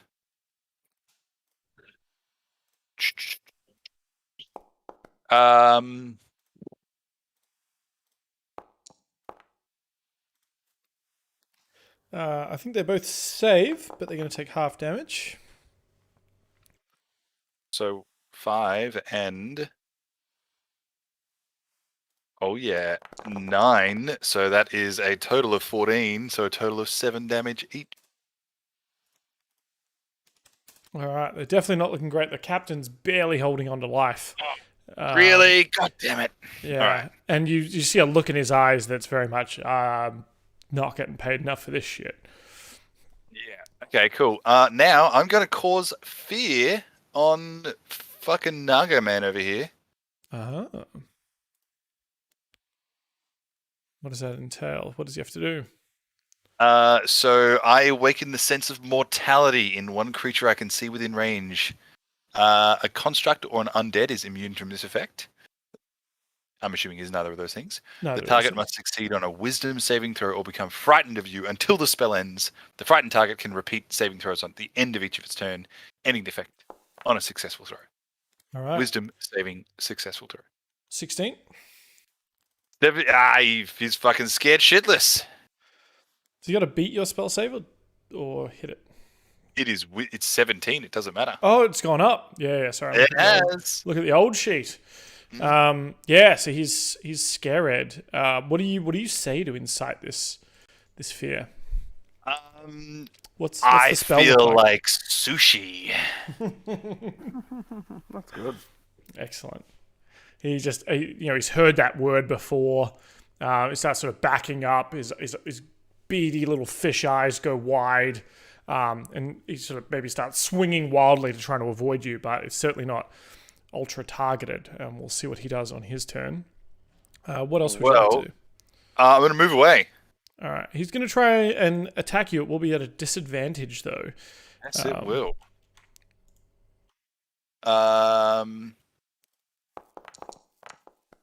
To here. 18 to hit. 18 hits.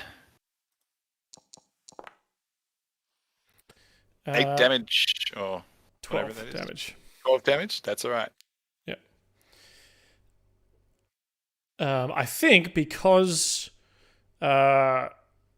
he's afraid of you, he's not going to try and reel you back in, though, with that harpoon. It's more just like he's trying to ward you off like you would, with a cockroach or a rat or something, and sort of just clips you on the arm with that harpoon. Cool. That's me. That's me done. All right. Sprig. Okay, sorry. He interrupted my plans there. That's all right. Maybe I still do it. So he's now afraid, which means he cannot move towards anyone, essentially. He can't move towards you because he's afraid of you, correct? Correct, and which means he can't move towards anyone of us. Yeah. Can... And he has disadvantage on all attacks. Yeah, all attacks while Heimdall is within his line of sight. Okay. Well, then that's definitely not going to do that then. God. Okay. Well. Yep. All right. I'm going to try and I'll do that. Sorry.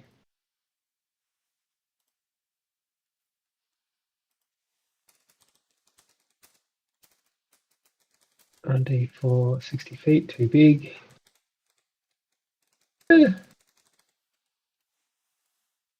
Okay, I'm gonna charm this bloke here, or attempt to charm this bloke here. Okay. So when do I use my spell attack roll? I'll just cast it. So in this one, he makes a wisdom save to try and not be charmed. Yeah. But it does so with advantage if you or your companions are fighting it. So he's going to make a wisdom save with advantage. Twice, yeah.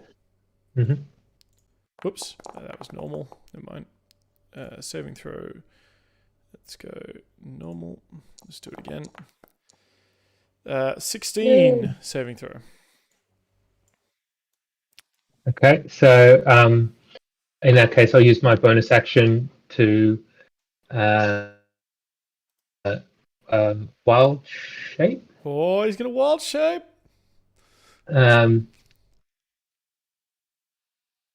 Wait, why does it say that it's an action?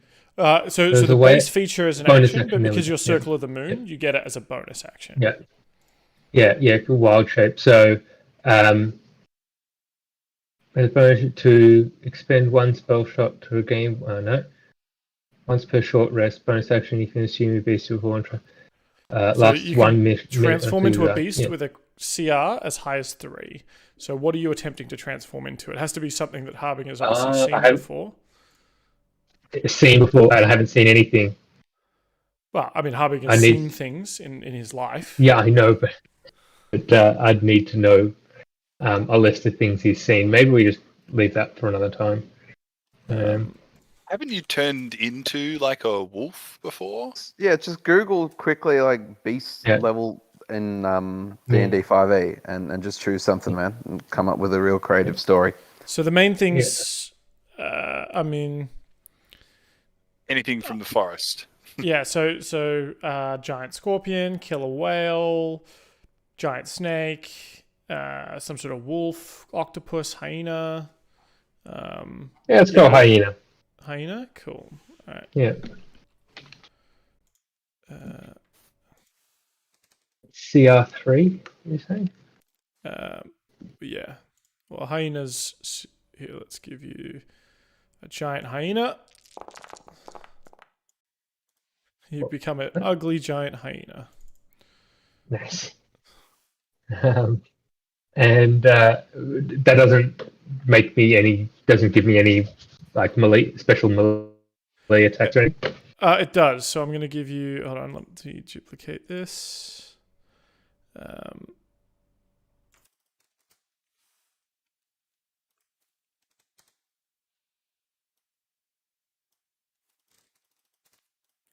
Monsters. Let's go. I just have to like give you access to it essentially. Vistani, there we go. Giant hyena. Configure for James is the owner.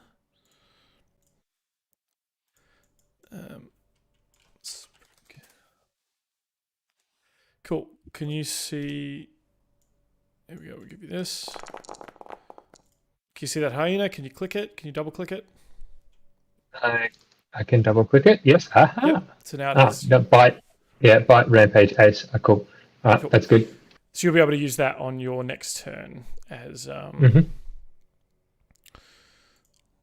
Yep, cool. That's that. Yeah, okay. Should have done this earlier. That's good. I'm happy with that. All right, so you've done an action, a bonus action. We'll hide Sprig for now until you switch back. The pirate captain is a little bit surprised at the transformation, and he's going to use his action to. What's he going to do? Yeah, he's going to look over at Heimdall and be like, "You did this. You casted this magics," and he's going to try and shoot you with a crossbow, but it's going to be with disadvantage because he's got a hyena up in his grill.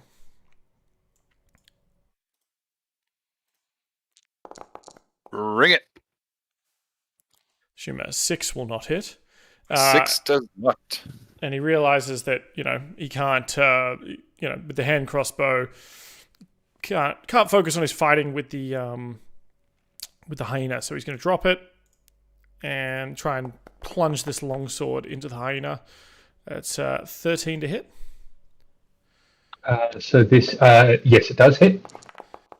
And hits for 13 damage.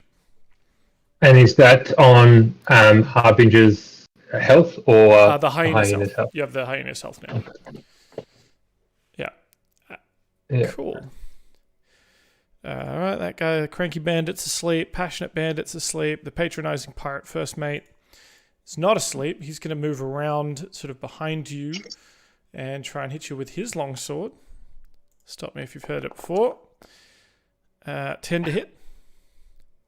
Nope. And then second attack. Oh, natty 20. And that's... God damn it. That's not...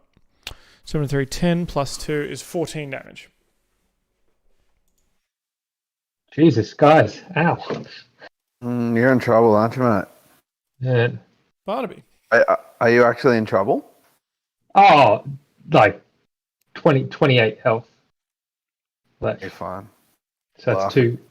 So when two more your hits. entire health runs out in your wild shape, you turn back into the form and at the health you were at before you transformed. Oh, that's tits. So these transformations are just like extra life bars, essentially. Yeah. Okay. Cool. And I think you can spend spell slots to get health back. Yeah. Okay. Or temporary health. Yeah. Love it. Absolutely love it. Okay, so Barnaby's up the top here. Dan, these guys, they're not a threat, are they? They're just kind of like, what are you doing? Or are they? Yeah, they're a little bit wary of you now because you've just exploded in a stream of sound onto the deck of their ship / house. But they're not moving to attack you currently. I turn to them and say, if you don't hurt me, I won't hurt you. And hope that they're good enough fellas that they'll respect that. And then I'm going to turn to where old mate is, the captain who is attacking Mr. Sprigg, which is this guy. Yeah, he's not looking great. Yeah, cool. And I'm going to... Do I still have my bow and arrow? I can't even remember anymore. I haven't used that in a long time. He's got all these cool spells. You just haven't used it in so long. I know, right? It's crazy. Actually, what I might even just vicious mockery him. Honest, because he's about to go anyway, isn't he? Can you tell me if a decent insult will take this guy down, Daniel? I think you're pretty confident it would. It'd have to be a good insult, though. It'd need to be a good insult, wouldn't it? Yeah. So I turn to him and I say, "Hey, Captain Incompetent. We've just killed your entire crew, and your water creature's about to die as well. You have failed miserably. You are fundamentally flawed as a person, and I'm putting you out of your misery." Oh, all right. Wisdom saving throw coming from the captain. It's not going to beat the whiz save. No. So I'm What's the damage? So 2d4. How do you want to do this? Do you want to describe it to me? So I feel. James, how much do you not like this person? Well, he's the one that interrupted my attack, so I'm pretty unhappy with him. I feel as though he falls to his knees and starts to cry. And I tell him that your shame it's not going to die with you. That's actually going to follow you into the next life as well. You deserve it, and I hope you don't find your peace. And that just, pierces his heart. Unless you commit seppuku. Yeah. And he does mentally. He's such a great captain. It's with his skill, but not with his life, I suppose, with his life choices, that he hangs himself within his own mind and keels over in front of this giant hyena. Next up, we got these guys dragging away old mate. Now, do they lose movement because they're dragging someone who's probably resisting? They would, but there's two of them doing it, so they're essentially just picking her up and carrying her. But they're just using their they're not dashing, right? Can we recognize her? It's not great art. I don't know. It's hard to tell. I don't know. I don't think you've met her before. No. Okay. Yeah. Cool. But she's sort of screaming out, like, "Please help! Help me!" Who are you? I'm Grinda. They're trying to take me. They're trying to get the stone. Ah, shit. All right. Oh man. Okay. We're on our way, Grenda. We will be there. Moment. Why didn't you fucking say so? The Merrow kind of moves back a bit away from you, Heimdall. He's going to throw his harpoon at the giant hyena, but with disadvantage, of course. No. Because the disadvantage is a 9, not a natty 20. Lucky. Realizing that like it can't do what it was trying to do, it's going to dive into the water and make a wisdom saving throw. Is that right? Right.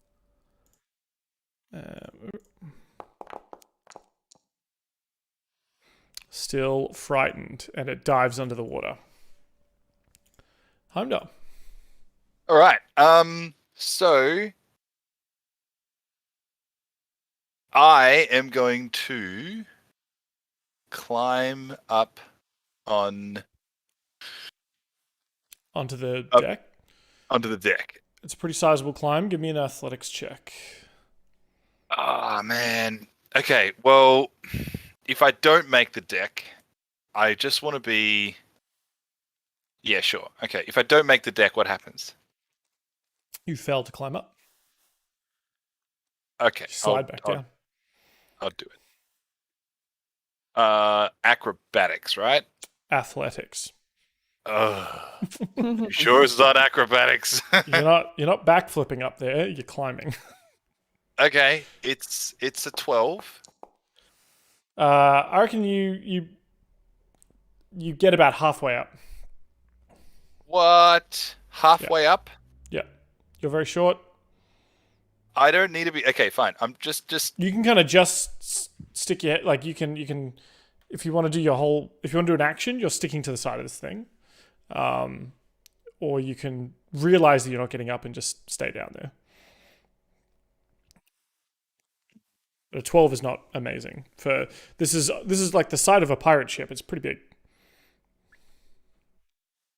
And I can't use all of my movement to get up. Not with a 12, no. I think you get about halfway up. All right. Well, in that case, I'm just gonna like sit down here, okay?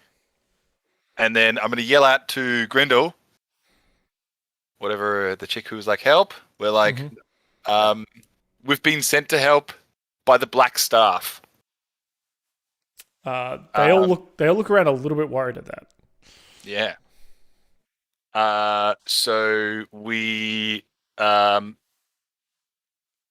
gonna help, and I tell her that allow me to swap places with you, and I cast benign transposition. Okay. Yeah. Nice. And we swap locations. All right. Oh, that's very clever. Well done. You are now sort of in the grasp, kind of these guys. I mean, like, you guys swap, they kind of let go of you and go like, what? Yeah. This old lady just turned into a gnome. And I think that's all I can do. I don't really have any... Mm-hmm. Oh, wait.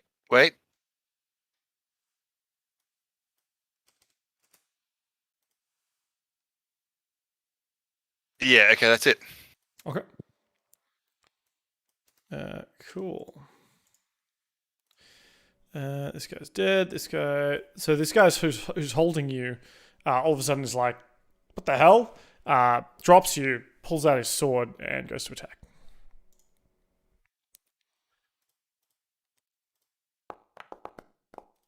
It's 15 to hit. Yeah, it'll hit. For 4 damage. And I go, boom! I cast Fade Away as a reaction. So I Ooh. take that 4 damage. Yep. And you go invisible? And I go invisible. All right. So he tries to attack the same spot you just were, but now he's going to have disadvantage because he can't see you. Because he's just sort of like, what happened? And then he's like swinging his sword in the same spot, right? Attack. Disadvantage. 12 hit. Nope, miss. So you're able to sort of duck under the blade now that he can't see you. And him and his friend are just like, what the fuck? Where'd he go? I think he teleported somewhere. Sprig, it's hyena time. Hyena time. Okay. 1d12. So I'm just going to start. Oh, shit. Okay. I can't disengage. Can I move to like there without disengaging? Yeah, you can kind of move closer like that. Yeah, I want to move there. And then I'm gonna bite him. Yeah. I mean, you can attack him on that diagonal anyway, but. No, I intentionally wanted to move away from the water. Okay, cool. Because I don't think he's in the eye line of the whatever it's called. Yeah, gotcha. Okay. I don't know if I can. So melee weapon attack. Oh! Bite his head off. Yeah. Hit. Then I roll the damage. So that's you roll a critical hit. So roll 2 more d6. 2 more d6. Let's do this. Nice. Yeah. So that's 18 points of damage. Anyone, he gets a +3. The +3 only happens once. Right. Yeah. So 7 + 11 there. How do you want to do this? So I have you guys seen Pirates of the Caribbean? There's this eel guy who just like chomps the dude's head, just whole mouth engulfed, teeth down to the chest, just takes a bite from that. Yeah, and yeah, take a nice big swallow, and then a little cackle like that hyena cackle afterwards. Hyenas also have a fun ability called Rampage. When the hyena reduces a creature to 0 hit points, you can take a bonus action to move half your speed and make another bite attack. Yes, so that's exactly what I'm going to do, but I'm not going to get anywhere, I don't think. You can get over to here. You can get over to the dwarf guy. You're going to have to help move me, please. Yep. Do you want to go up top, or are you going to just bowl this lady over? Well, yeah. See, the thing is, I can't see because I don't have Harbinger's vision. Oh, right. Sorry. Yeah, because this thing has. I'm just trying. I click exit. I haven't.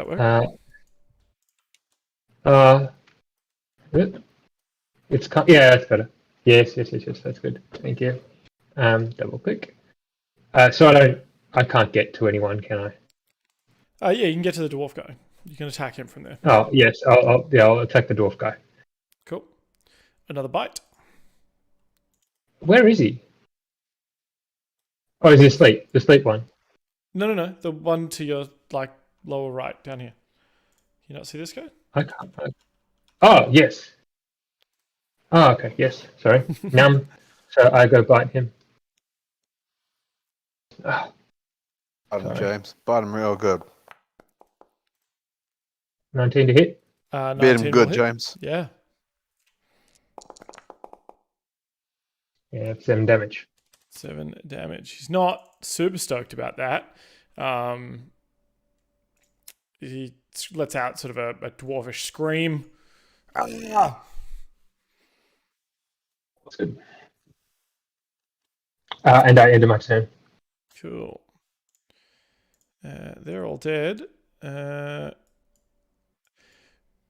Grinda looks up at this giant hyena, looking scared at you, looking over at the dwarf guy. She's cradling like her hand with the other hand, almost like holding it up to her chest as if it's injured, and kind of looks around and sort of shuffles off into the corner to try and make a run for it. Barnaby. I yell out to her and offer her my hand, say it's safe up here, and then offer to bring her up onto the ship. All right. Can you give me a athletics check to kind of lean down and try and grab her and pull her up? It's pretty acrobatic, wouldn't you say, doing that?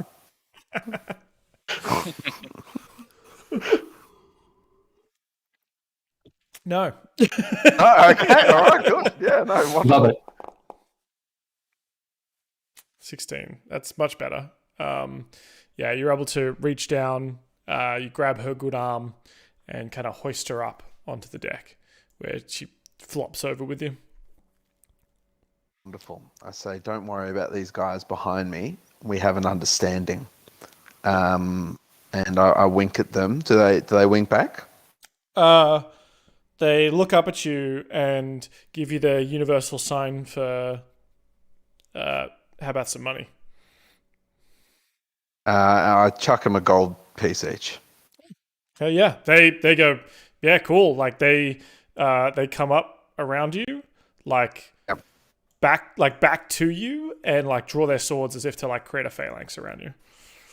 Beautiful. I say, are you like working for us now? They said, well, yeah, we'll watch your back. I know you're not gonna okay, all right, cool. I mean, if the coin keeps coming, I mean, we could work all week if you want. Then I say to them, the Tyrion Lannister line: if anyone offers you to betray me, just know that I'll pay. I'll double it. Whatever they're offering. So he says, well, I mean, those guys offered us. If you're gonna get greedy, though, I will kill you. So these are your options. He's like, well, I mean, those guys offered us 5 each, but I mean, I'd rather be on your side for one because then you get to spend it.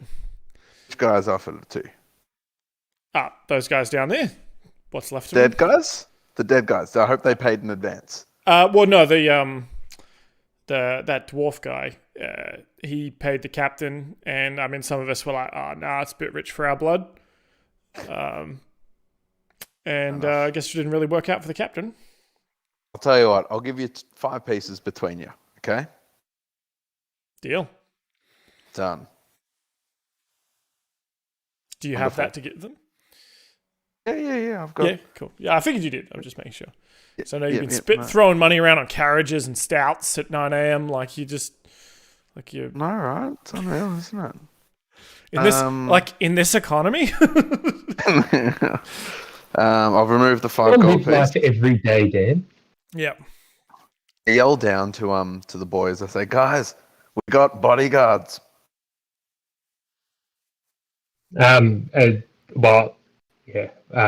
Okay, cool. Do I have that? Also loot the captain. He has at least 10 gold on him. Yeah. All right. I think that's a pretty good turn. Getting Grinda out of harm's way, getting some bodyguards.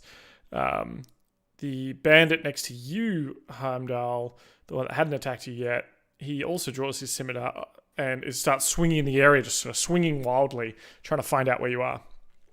Didn't the other guy say he must have teleported away? Yeah. 9 to hit. Miss. Absolutely. So he's just like waving his sword around wildly in the last location you were, and they're both just looking at each other like, what the hell? What happened?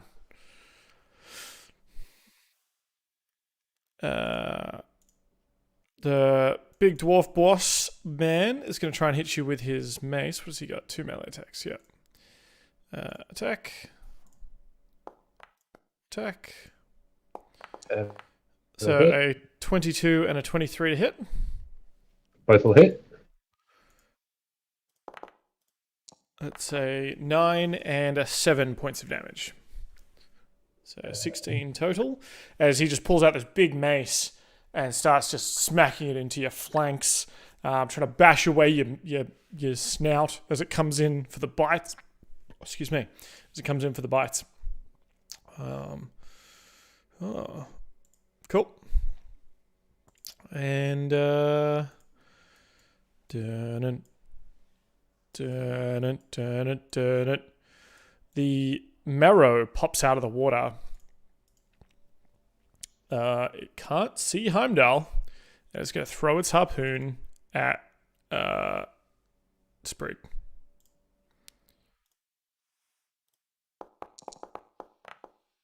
Yep, that'll hit. 24 to hit. So you're going to take 11 piercing damage.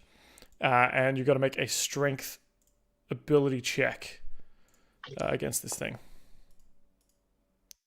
Oh, I'm pretty strong.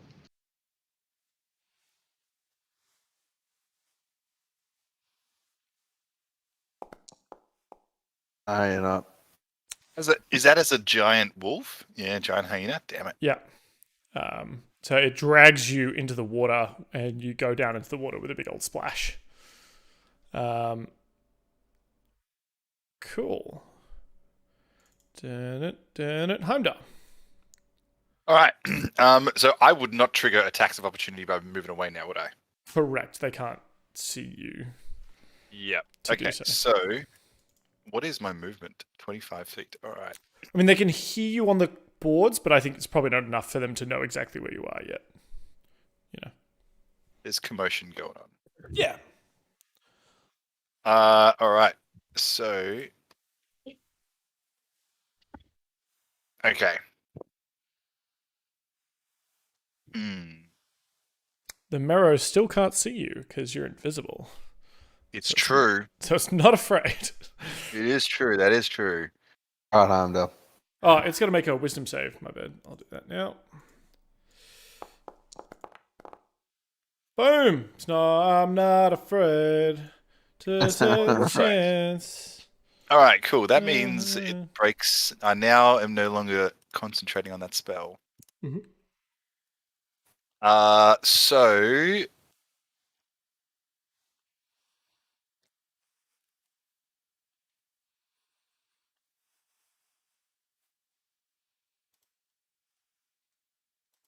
Yes. I think I'm gonna cast sleep.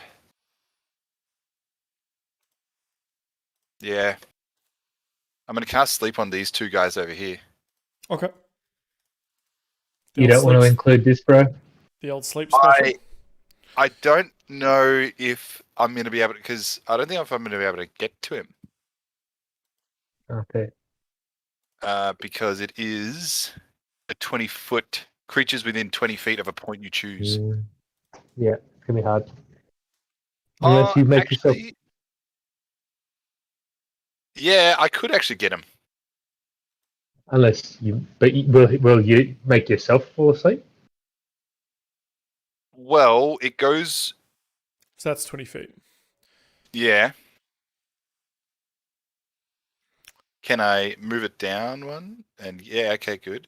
So you get yourself. But if I didn't move to where I am and I moved to... Does that have to be a point you can see? Because that point is within a building. Yeah. It doesn't say that I can see. It just says... Oh, wait, let me see. It just says creatures within a 20 feet of a point you choose within a range are affected in ascending order of their current hit points, ignoring unconscious creatures. Okay. So yeah, let's do that.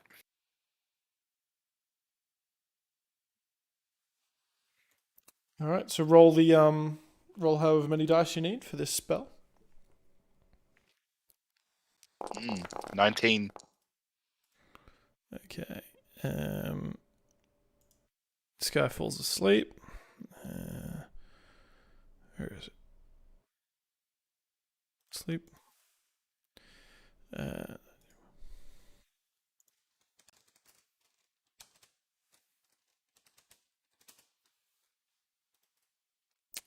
And that's it. All right. One of them falls asleep. One of them falls asleep. Okay, that's all right. And you pop into visibility, I believe. I pop into visibility. Yep. Cool. All right. Yeah. Yep. That's it. All right. This guy, seeing you appear, is like, he's a bloody sorcerer. And he's going to run up to you and try and hit you with his sword.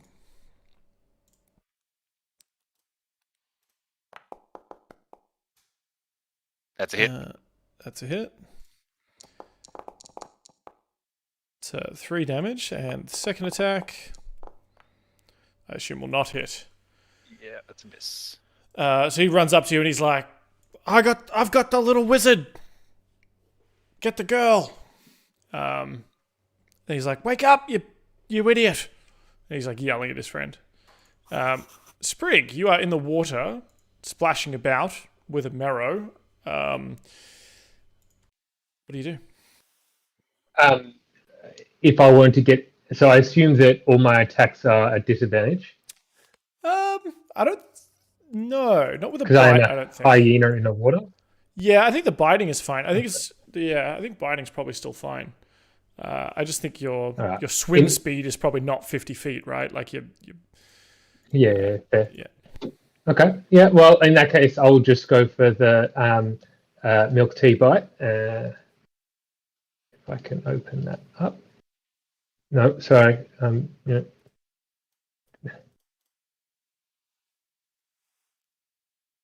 I'm trying to get the drop down box to. Here we go. Attack. Roll normal. No. 13. 13 will hit.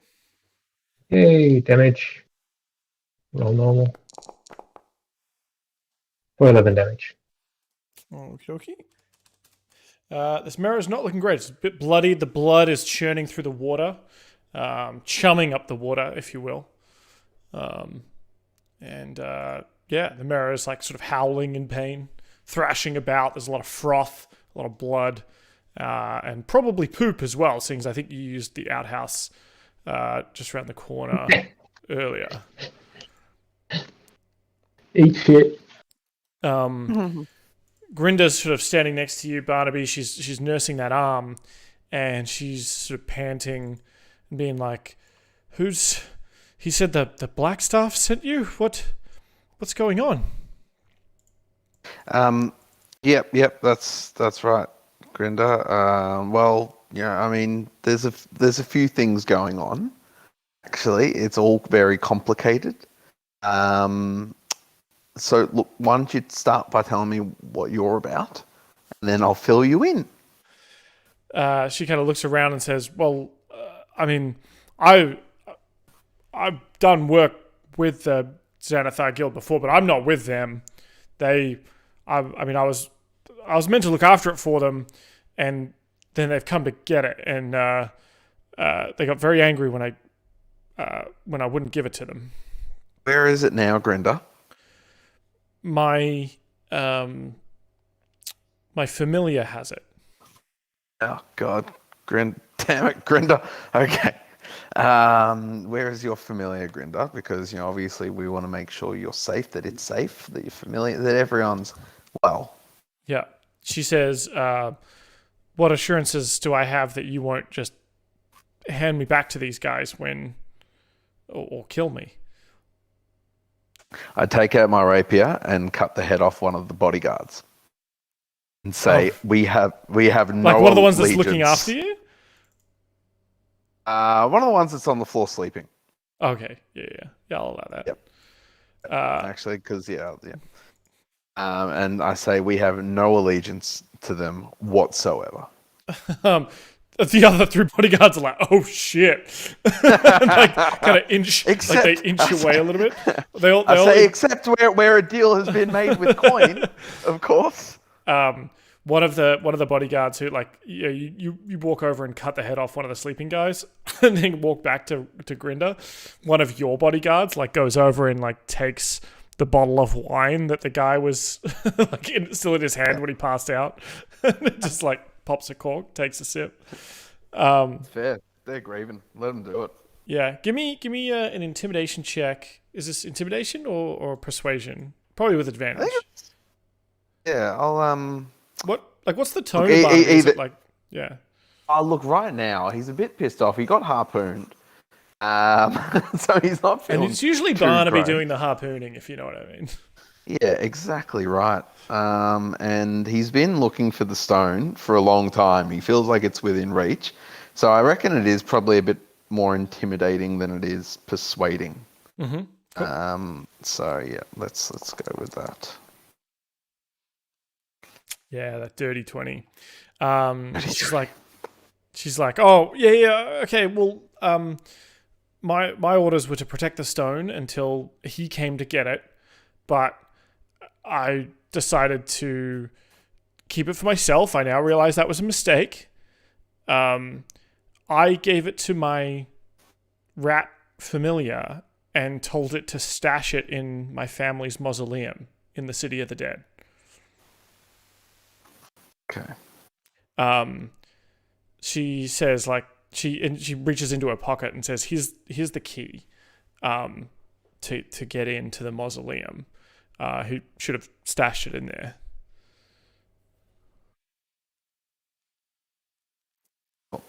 Cool.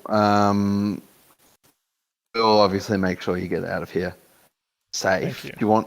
Should I ask these guards to escort you out? Well, I mean, this is my house. My Oh, right. Okay.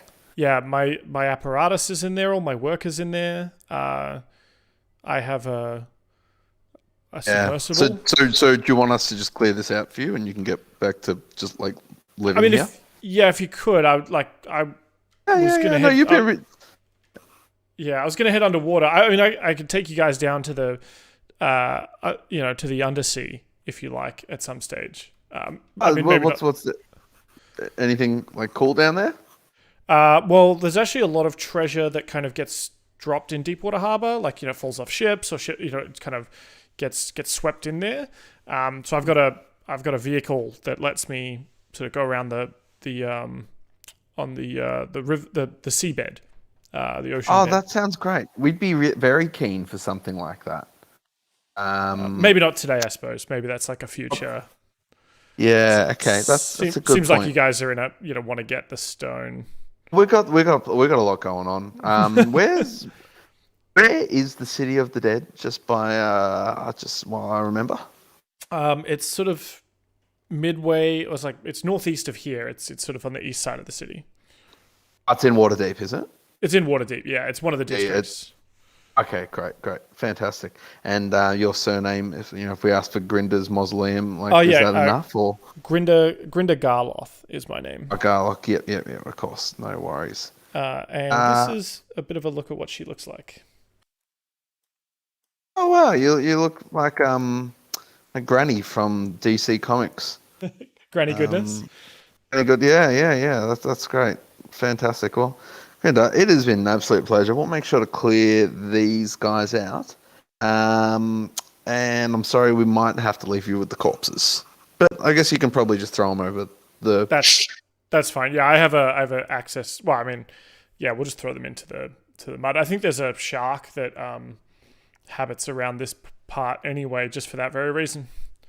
Cool. I wonder if it will come up narratively now and save my friend who's being eaten by a monster. No, right. Hey, we'll see. They're kicking up a lot of blood and stuff. I think they're both probably a bit screwed. You might want to get a new friend. Yeah, I might just quickly tell him to get out of the water because on account of that fact. Yeah. Yeah, cool. I'm just going to yell that in pain. I think that's plenty for your turn. The dwarf, seeing Heimdall sort of separated, back visible again, the hyena's been pulled into the drink. He's going to rush forward and try and hit you, Heimdall.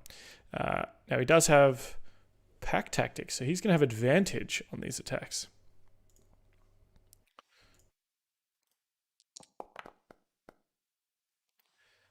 13 to hit. Bear with me. Okay.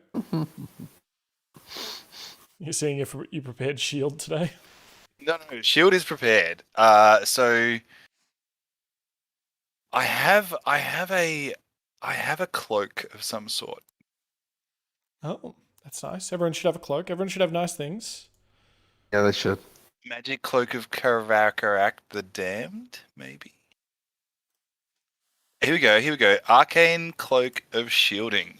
This magic cloak has been embroidered with a number of protective magical runes. As a reaction, the bearer can wrap the cloak around themselves, activating a protective runes and casting the spell shield. Once activated, the cloak cannot be used again until the runes have been recharged at dawn the next day.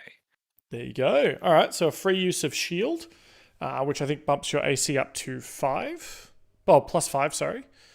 Yeah. So I will avoid that. Yep. Until the end of your next turn, I think it is. Yeah.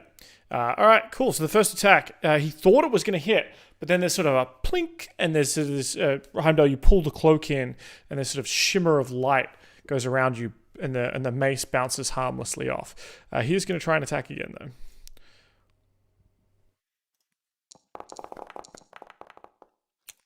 I think a 20 still hits your new AC. Yeah, it will. So, it's 6 to hit. Yep. I mean, 6 damage. Yeah.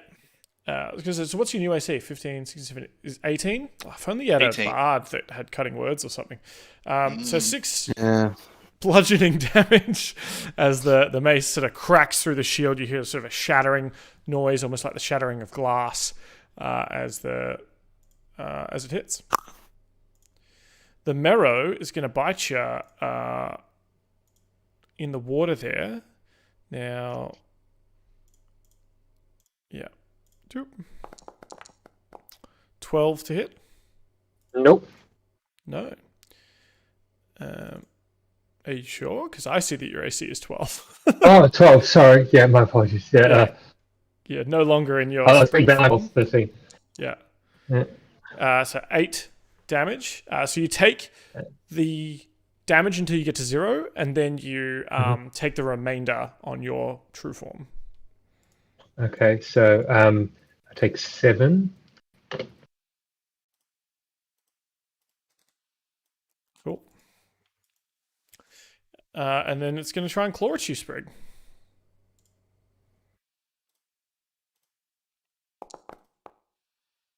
But only with a 9 is not going to cut it. Heimdall. And that came around quick. Oh, wait, yeah, that was just a reaction. Okay. So I suppose I'm going to use just Toll the Dead, maybe? Or I could cause fear on both of the guys in front of me. If you like. I think I have to, yeah.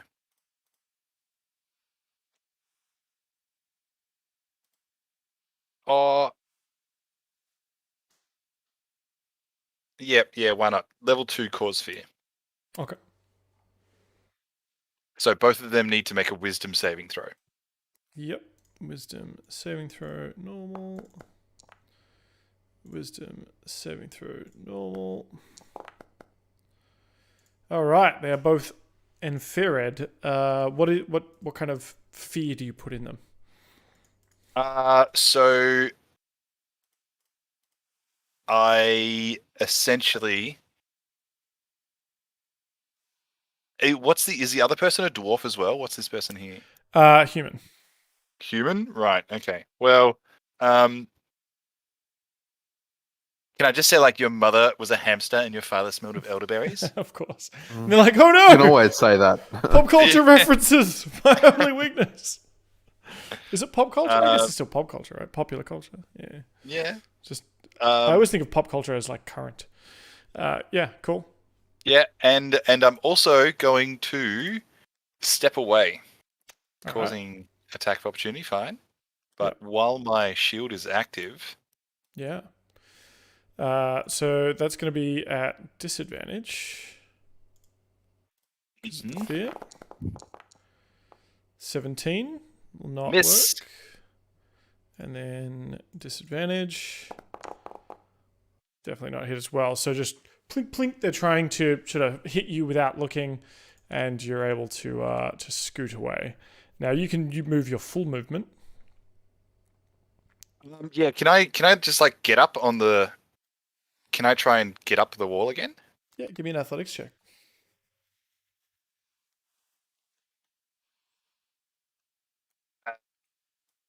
Athletics. It's another bloody 12. Yeah, you get about halfway up, and you're sort of clinging to the back of the ship butt.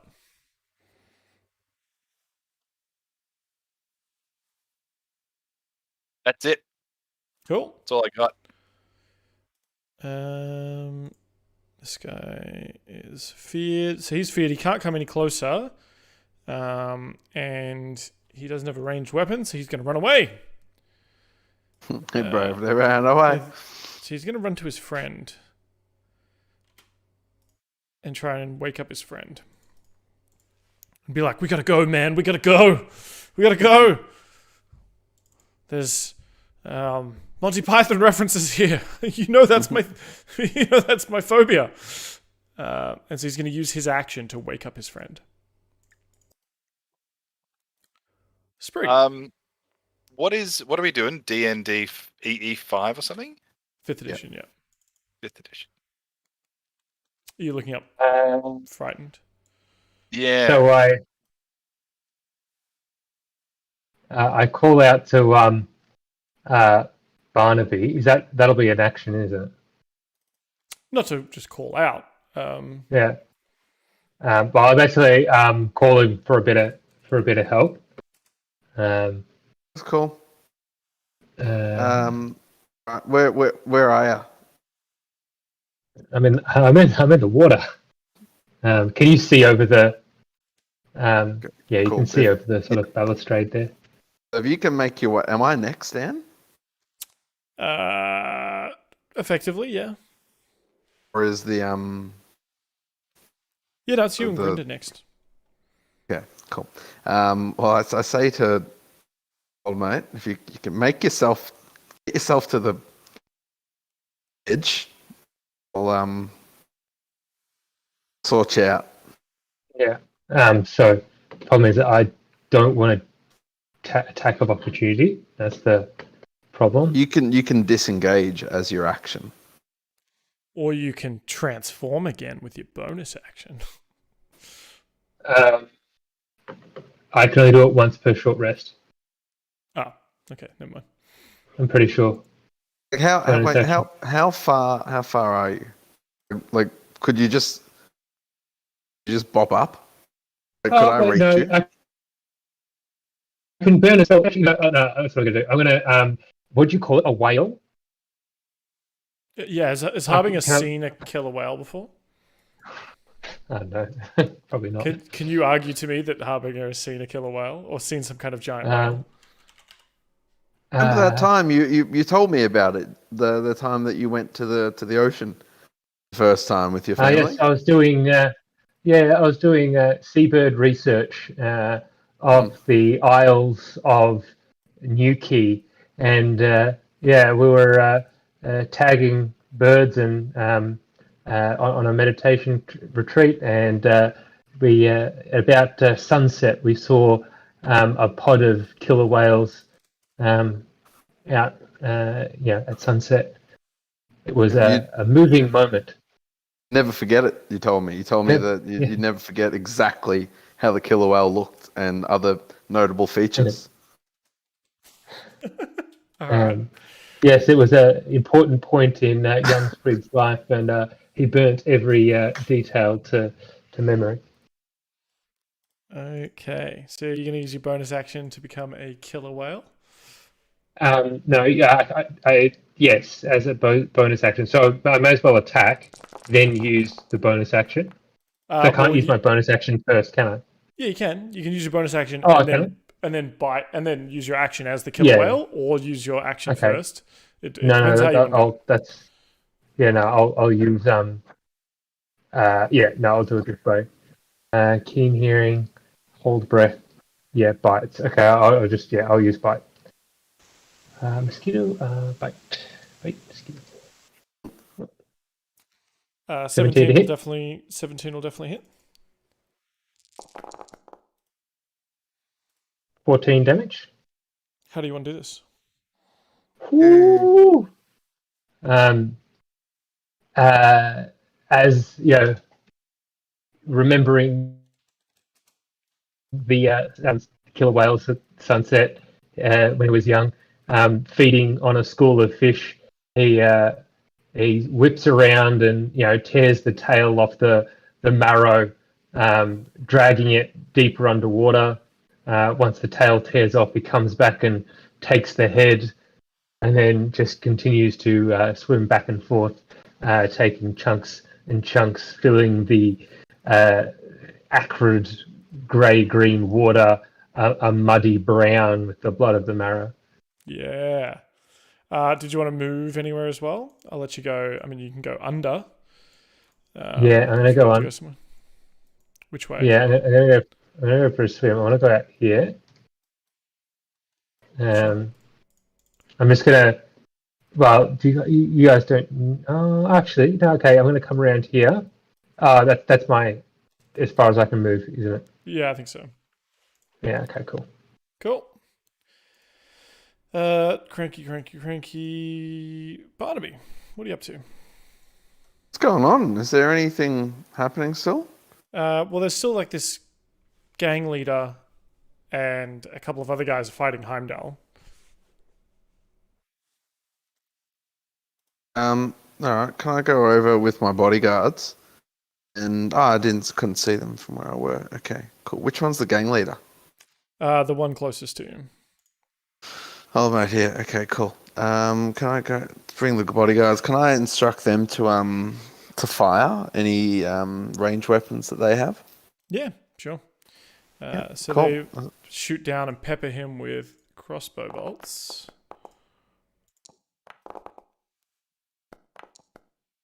They're not great shots, it looks like. No.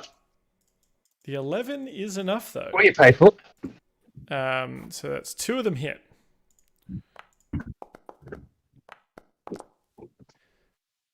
They're not great shots. No. He takes a couple of hits of damage. He's looking bloodied now. Okay, cool. And then there's another guy over here who looks afraid of Heimdall, and he's just seemingly woken someone up. Cool. I am going to just go ahead and go with Shatter. 10 feet. 10 feet. I reckon that should get him.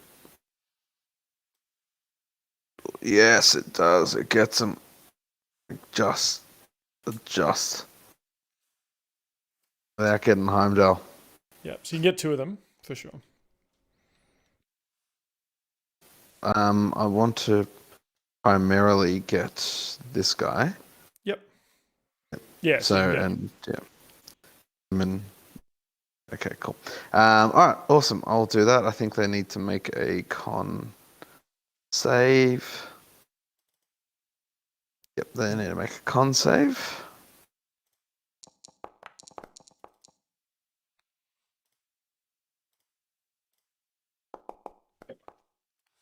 So the boss man gets a 21. The other one gets a... Oh, wait, do they...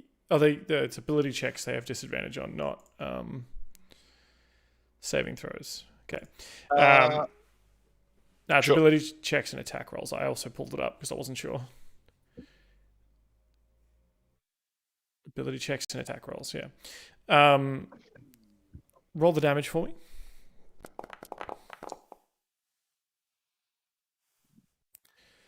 11. So he'll take half.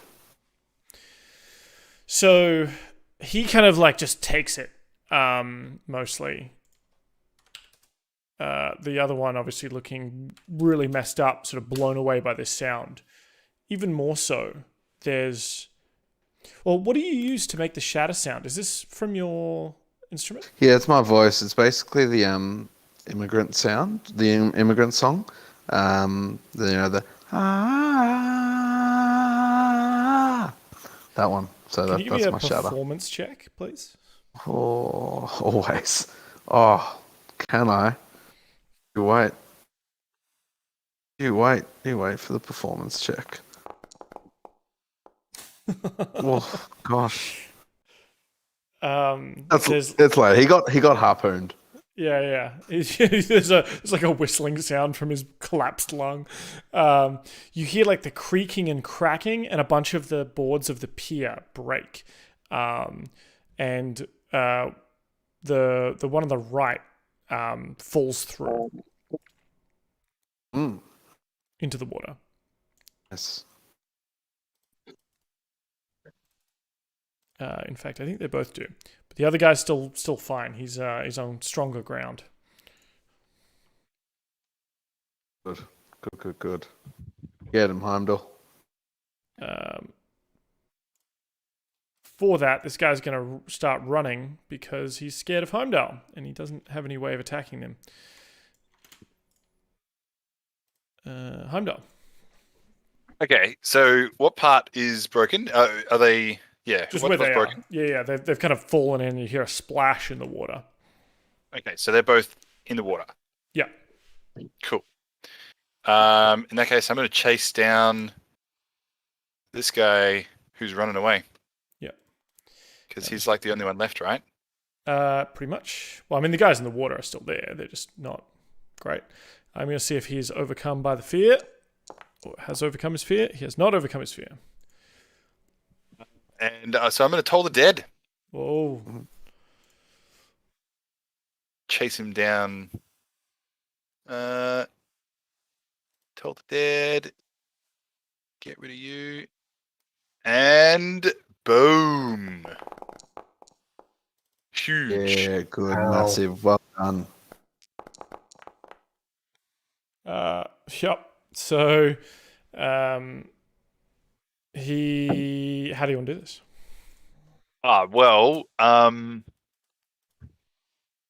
I say, here come the hamsters and elderberries. And the noise of giant plopping elderberries. Excellent. Make him, yeah. He just has a panic attack, collapses onto the deck, and then eventually stops moving. And the last thing you hear from him as he keels over is, "'Tis but a scratch." And because it's getting quite late, I'll wrap this up. The two that fall into the water, Sprig, you sort of see them or hear them with your echolocation, and are able to swim up and just snatch them from under the water and drag them deeper into the Waterdeep harbour until they stop thrashing and stop moving. Nice. And I do believe you've solved my Mistshore puzzle. Yay! That was a good one. Good work, Tim. It was, yes. No, that was good. I especially like Heimdall's. Sorry, I especially like Heimdall's making everyone go to sleep constantly and then scaring them. So Barnaby put everyone to sleep. I tried and got one person. I got one person. Oh, did you put everyone to sleep at the start? Yeah, Barnaby did. Great work, Barnaby. As well as getting some extra bodyguards. I think that's we got some recruits for the next phase. Yeah, we got some more recruits. I mean, that's what this game's about, right? It's about get recruit as many people as you can. Build an army and become a lord. Yeah. Yeah. If that were we're doing well. No, that was really good. And some combat. No one used their 5th level spell. Well, I mean, it's the start of the day. You know, there's the plenty start more of the things day. to do. That's true. There's plenty more challenges to overcome. Decided to go with animate object. Ah. Animate objects because I'm basically going to become Gambit from X-Men, and I can make up to 10 non-magical objects come to life, and Doesn't they he just do. make them explode? Yeah. But like, so I'm gonna need to exchange a bunch of my gold for like bronze coins, and they're gonna be like my 10 tiny things that come to life, and they do Yep. They just 1d4 jump plus at 4. people and Yeah. self-destruct. Yeah, well, they do a minimum of 40 damage. Yeah. Far out. That sounds like a lot. Yeah. So I mean, it's a Well, it is a 5th level spell. Like, it's pretty hard. 5th level spell. Yeah, that's it. Yeah. So, yeah. What did you get, Steve? So I think I've gone with the one that I was talking about before, Environ, which is necrotic damage plus, and it gives you health back. Nice. Yeah, that's good. So 4d8 necrotic damage, and then it's an ongoing until they make a dex saving throw. Wow, that's massive. Mm. What about you, Mr. Sprig? Mine. I think I've done something wrong here. I've got too many spells. Like, I think I've just. Oh wait, first, fourth. I don't know. I haven't worked it out yet. Yeah, that's all right. We'll figure it out offline. Yeah. I think from here, I assume, unless there's more information you get out of Grindel, you get in a Waterdeep Uber and hightail it to the City of the Dead, which is where we'll pick up our next session. Can I stay as a whale and just hang out next to the? The City of the Dead is a bit inland, unfortunately. So. Oh, okay. So I thought I thought we jumped in that little buggy that she made, but we're not. We're going. Okay, no, it's fine. You could go do that first if you want. Just let me know before next time we play if you're going to go down to the base of the harbour, or if you're going to get in a buggy and go to the City of the Dead. I'll assume that the journey takes an hour, which will give you a short rest. Short rest. Okay, let's do that. Lovely. That sounds fun. Can we like nab some gold off some peoples or something before we, like, the captain, for example? Sure. So let me calculate it here.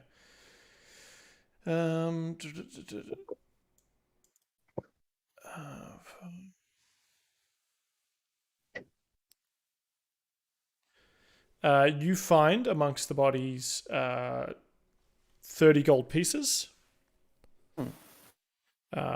The pirates were kind of paid 5 gold, 3 gold, and the other guys, lower guys got a bit of a lesser share, but the captain has a bit more, and then obviously the dwarf bandit. You see on his neck is like tattooed many eyes that like go down to his chest,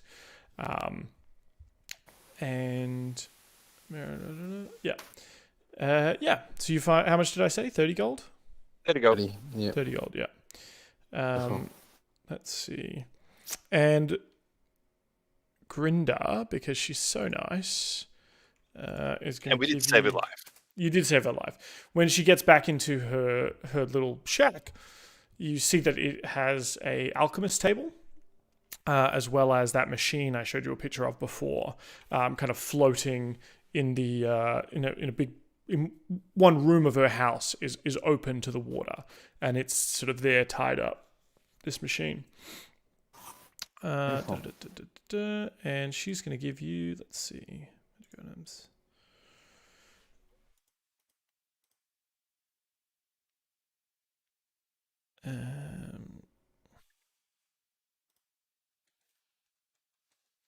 She gives you a potion. She says, "Hey, I was going to use this to try and get away, but they kind of I couldn't gather my things in time, and they broke my hand.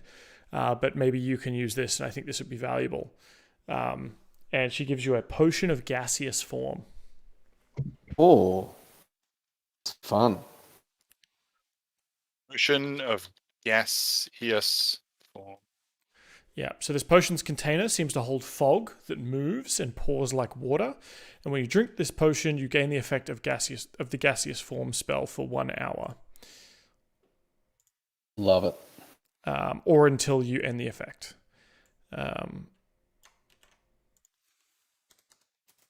Beautiful. That's great. That's useful. Okay. Yeah. Sorry. I found my 5th level stuff. So. Okay, cool. Gaseous form is you touch a willing creature, you transform a willing creature, or whoever drinks it, transforms, along with everything it's wearing and carrying, into a misty cloud for the duration. The spell ends if the creature drops to 0 hit points, and while in this form, the target's only method of movement is flying 10 feet per round, and you can enter and occupy the space of any other creature. You have a bunch of resistances, and you can pass through small holes, narrow openings, etc. Cool. Love it. That's very useful. Can you carry stuff when you pick stuff up? You can't pick stuff up. Anything you were carrying before you transforms with you. But once you're transformed, you can't carry anything. You can't carry anything new. Nope. Cool. So someone write that down. Did they have that? Yep. And I have added it, and I'm assuming I've added it to my inventory. Yep. Yeah. Cool. All right. I'm going to end the thing there. Thank you for playing. Thanks for stopping by. A couple of people I saw, and we'll catch up on the next one. Wonderful. Thanks.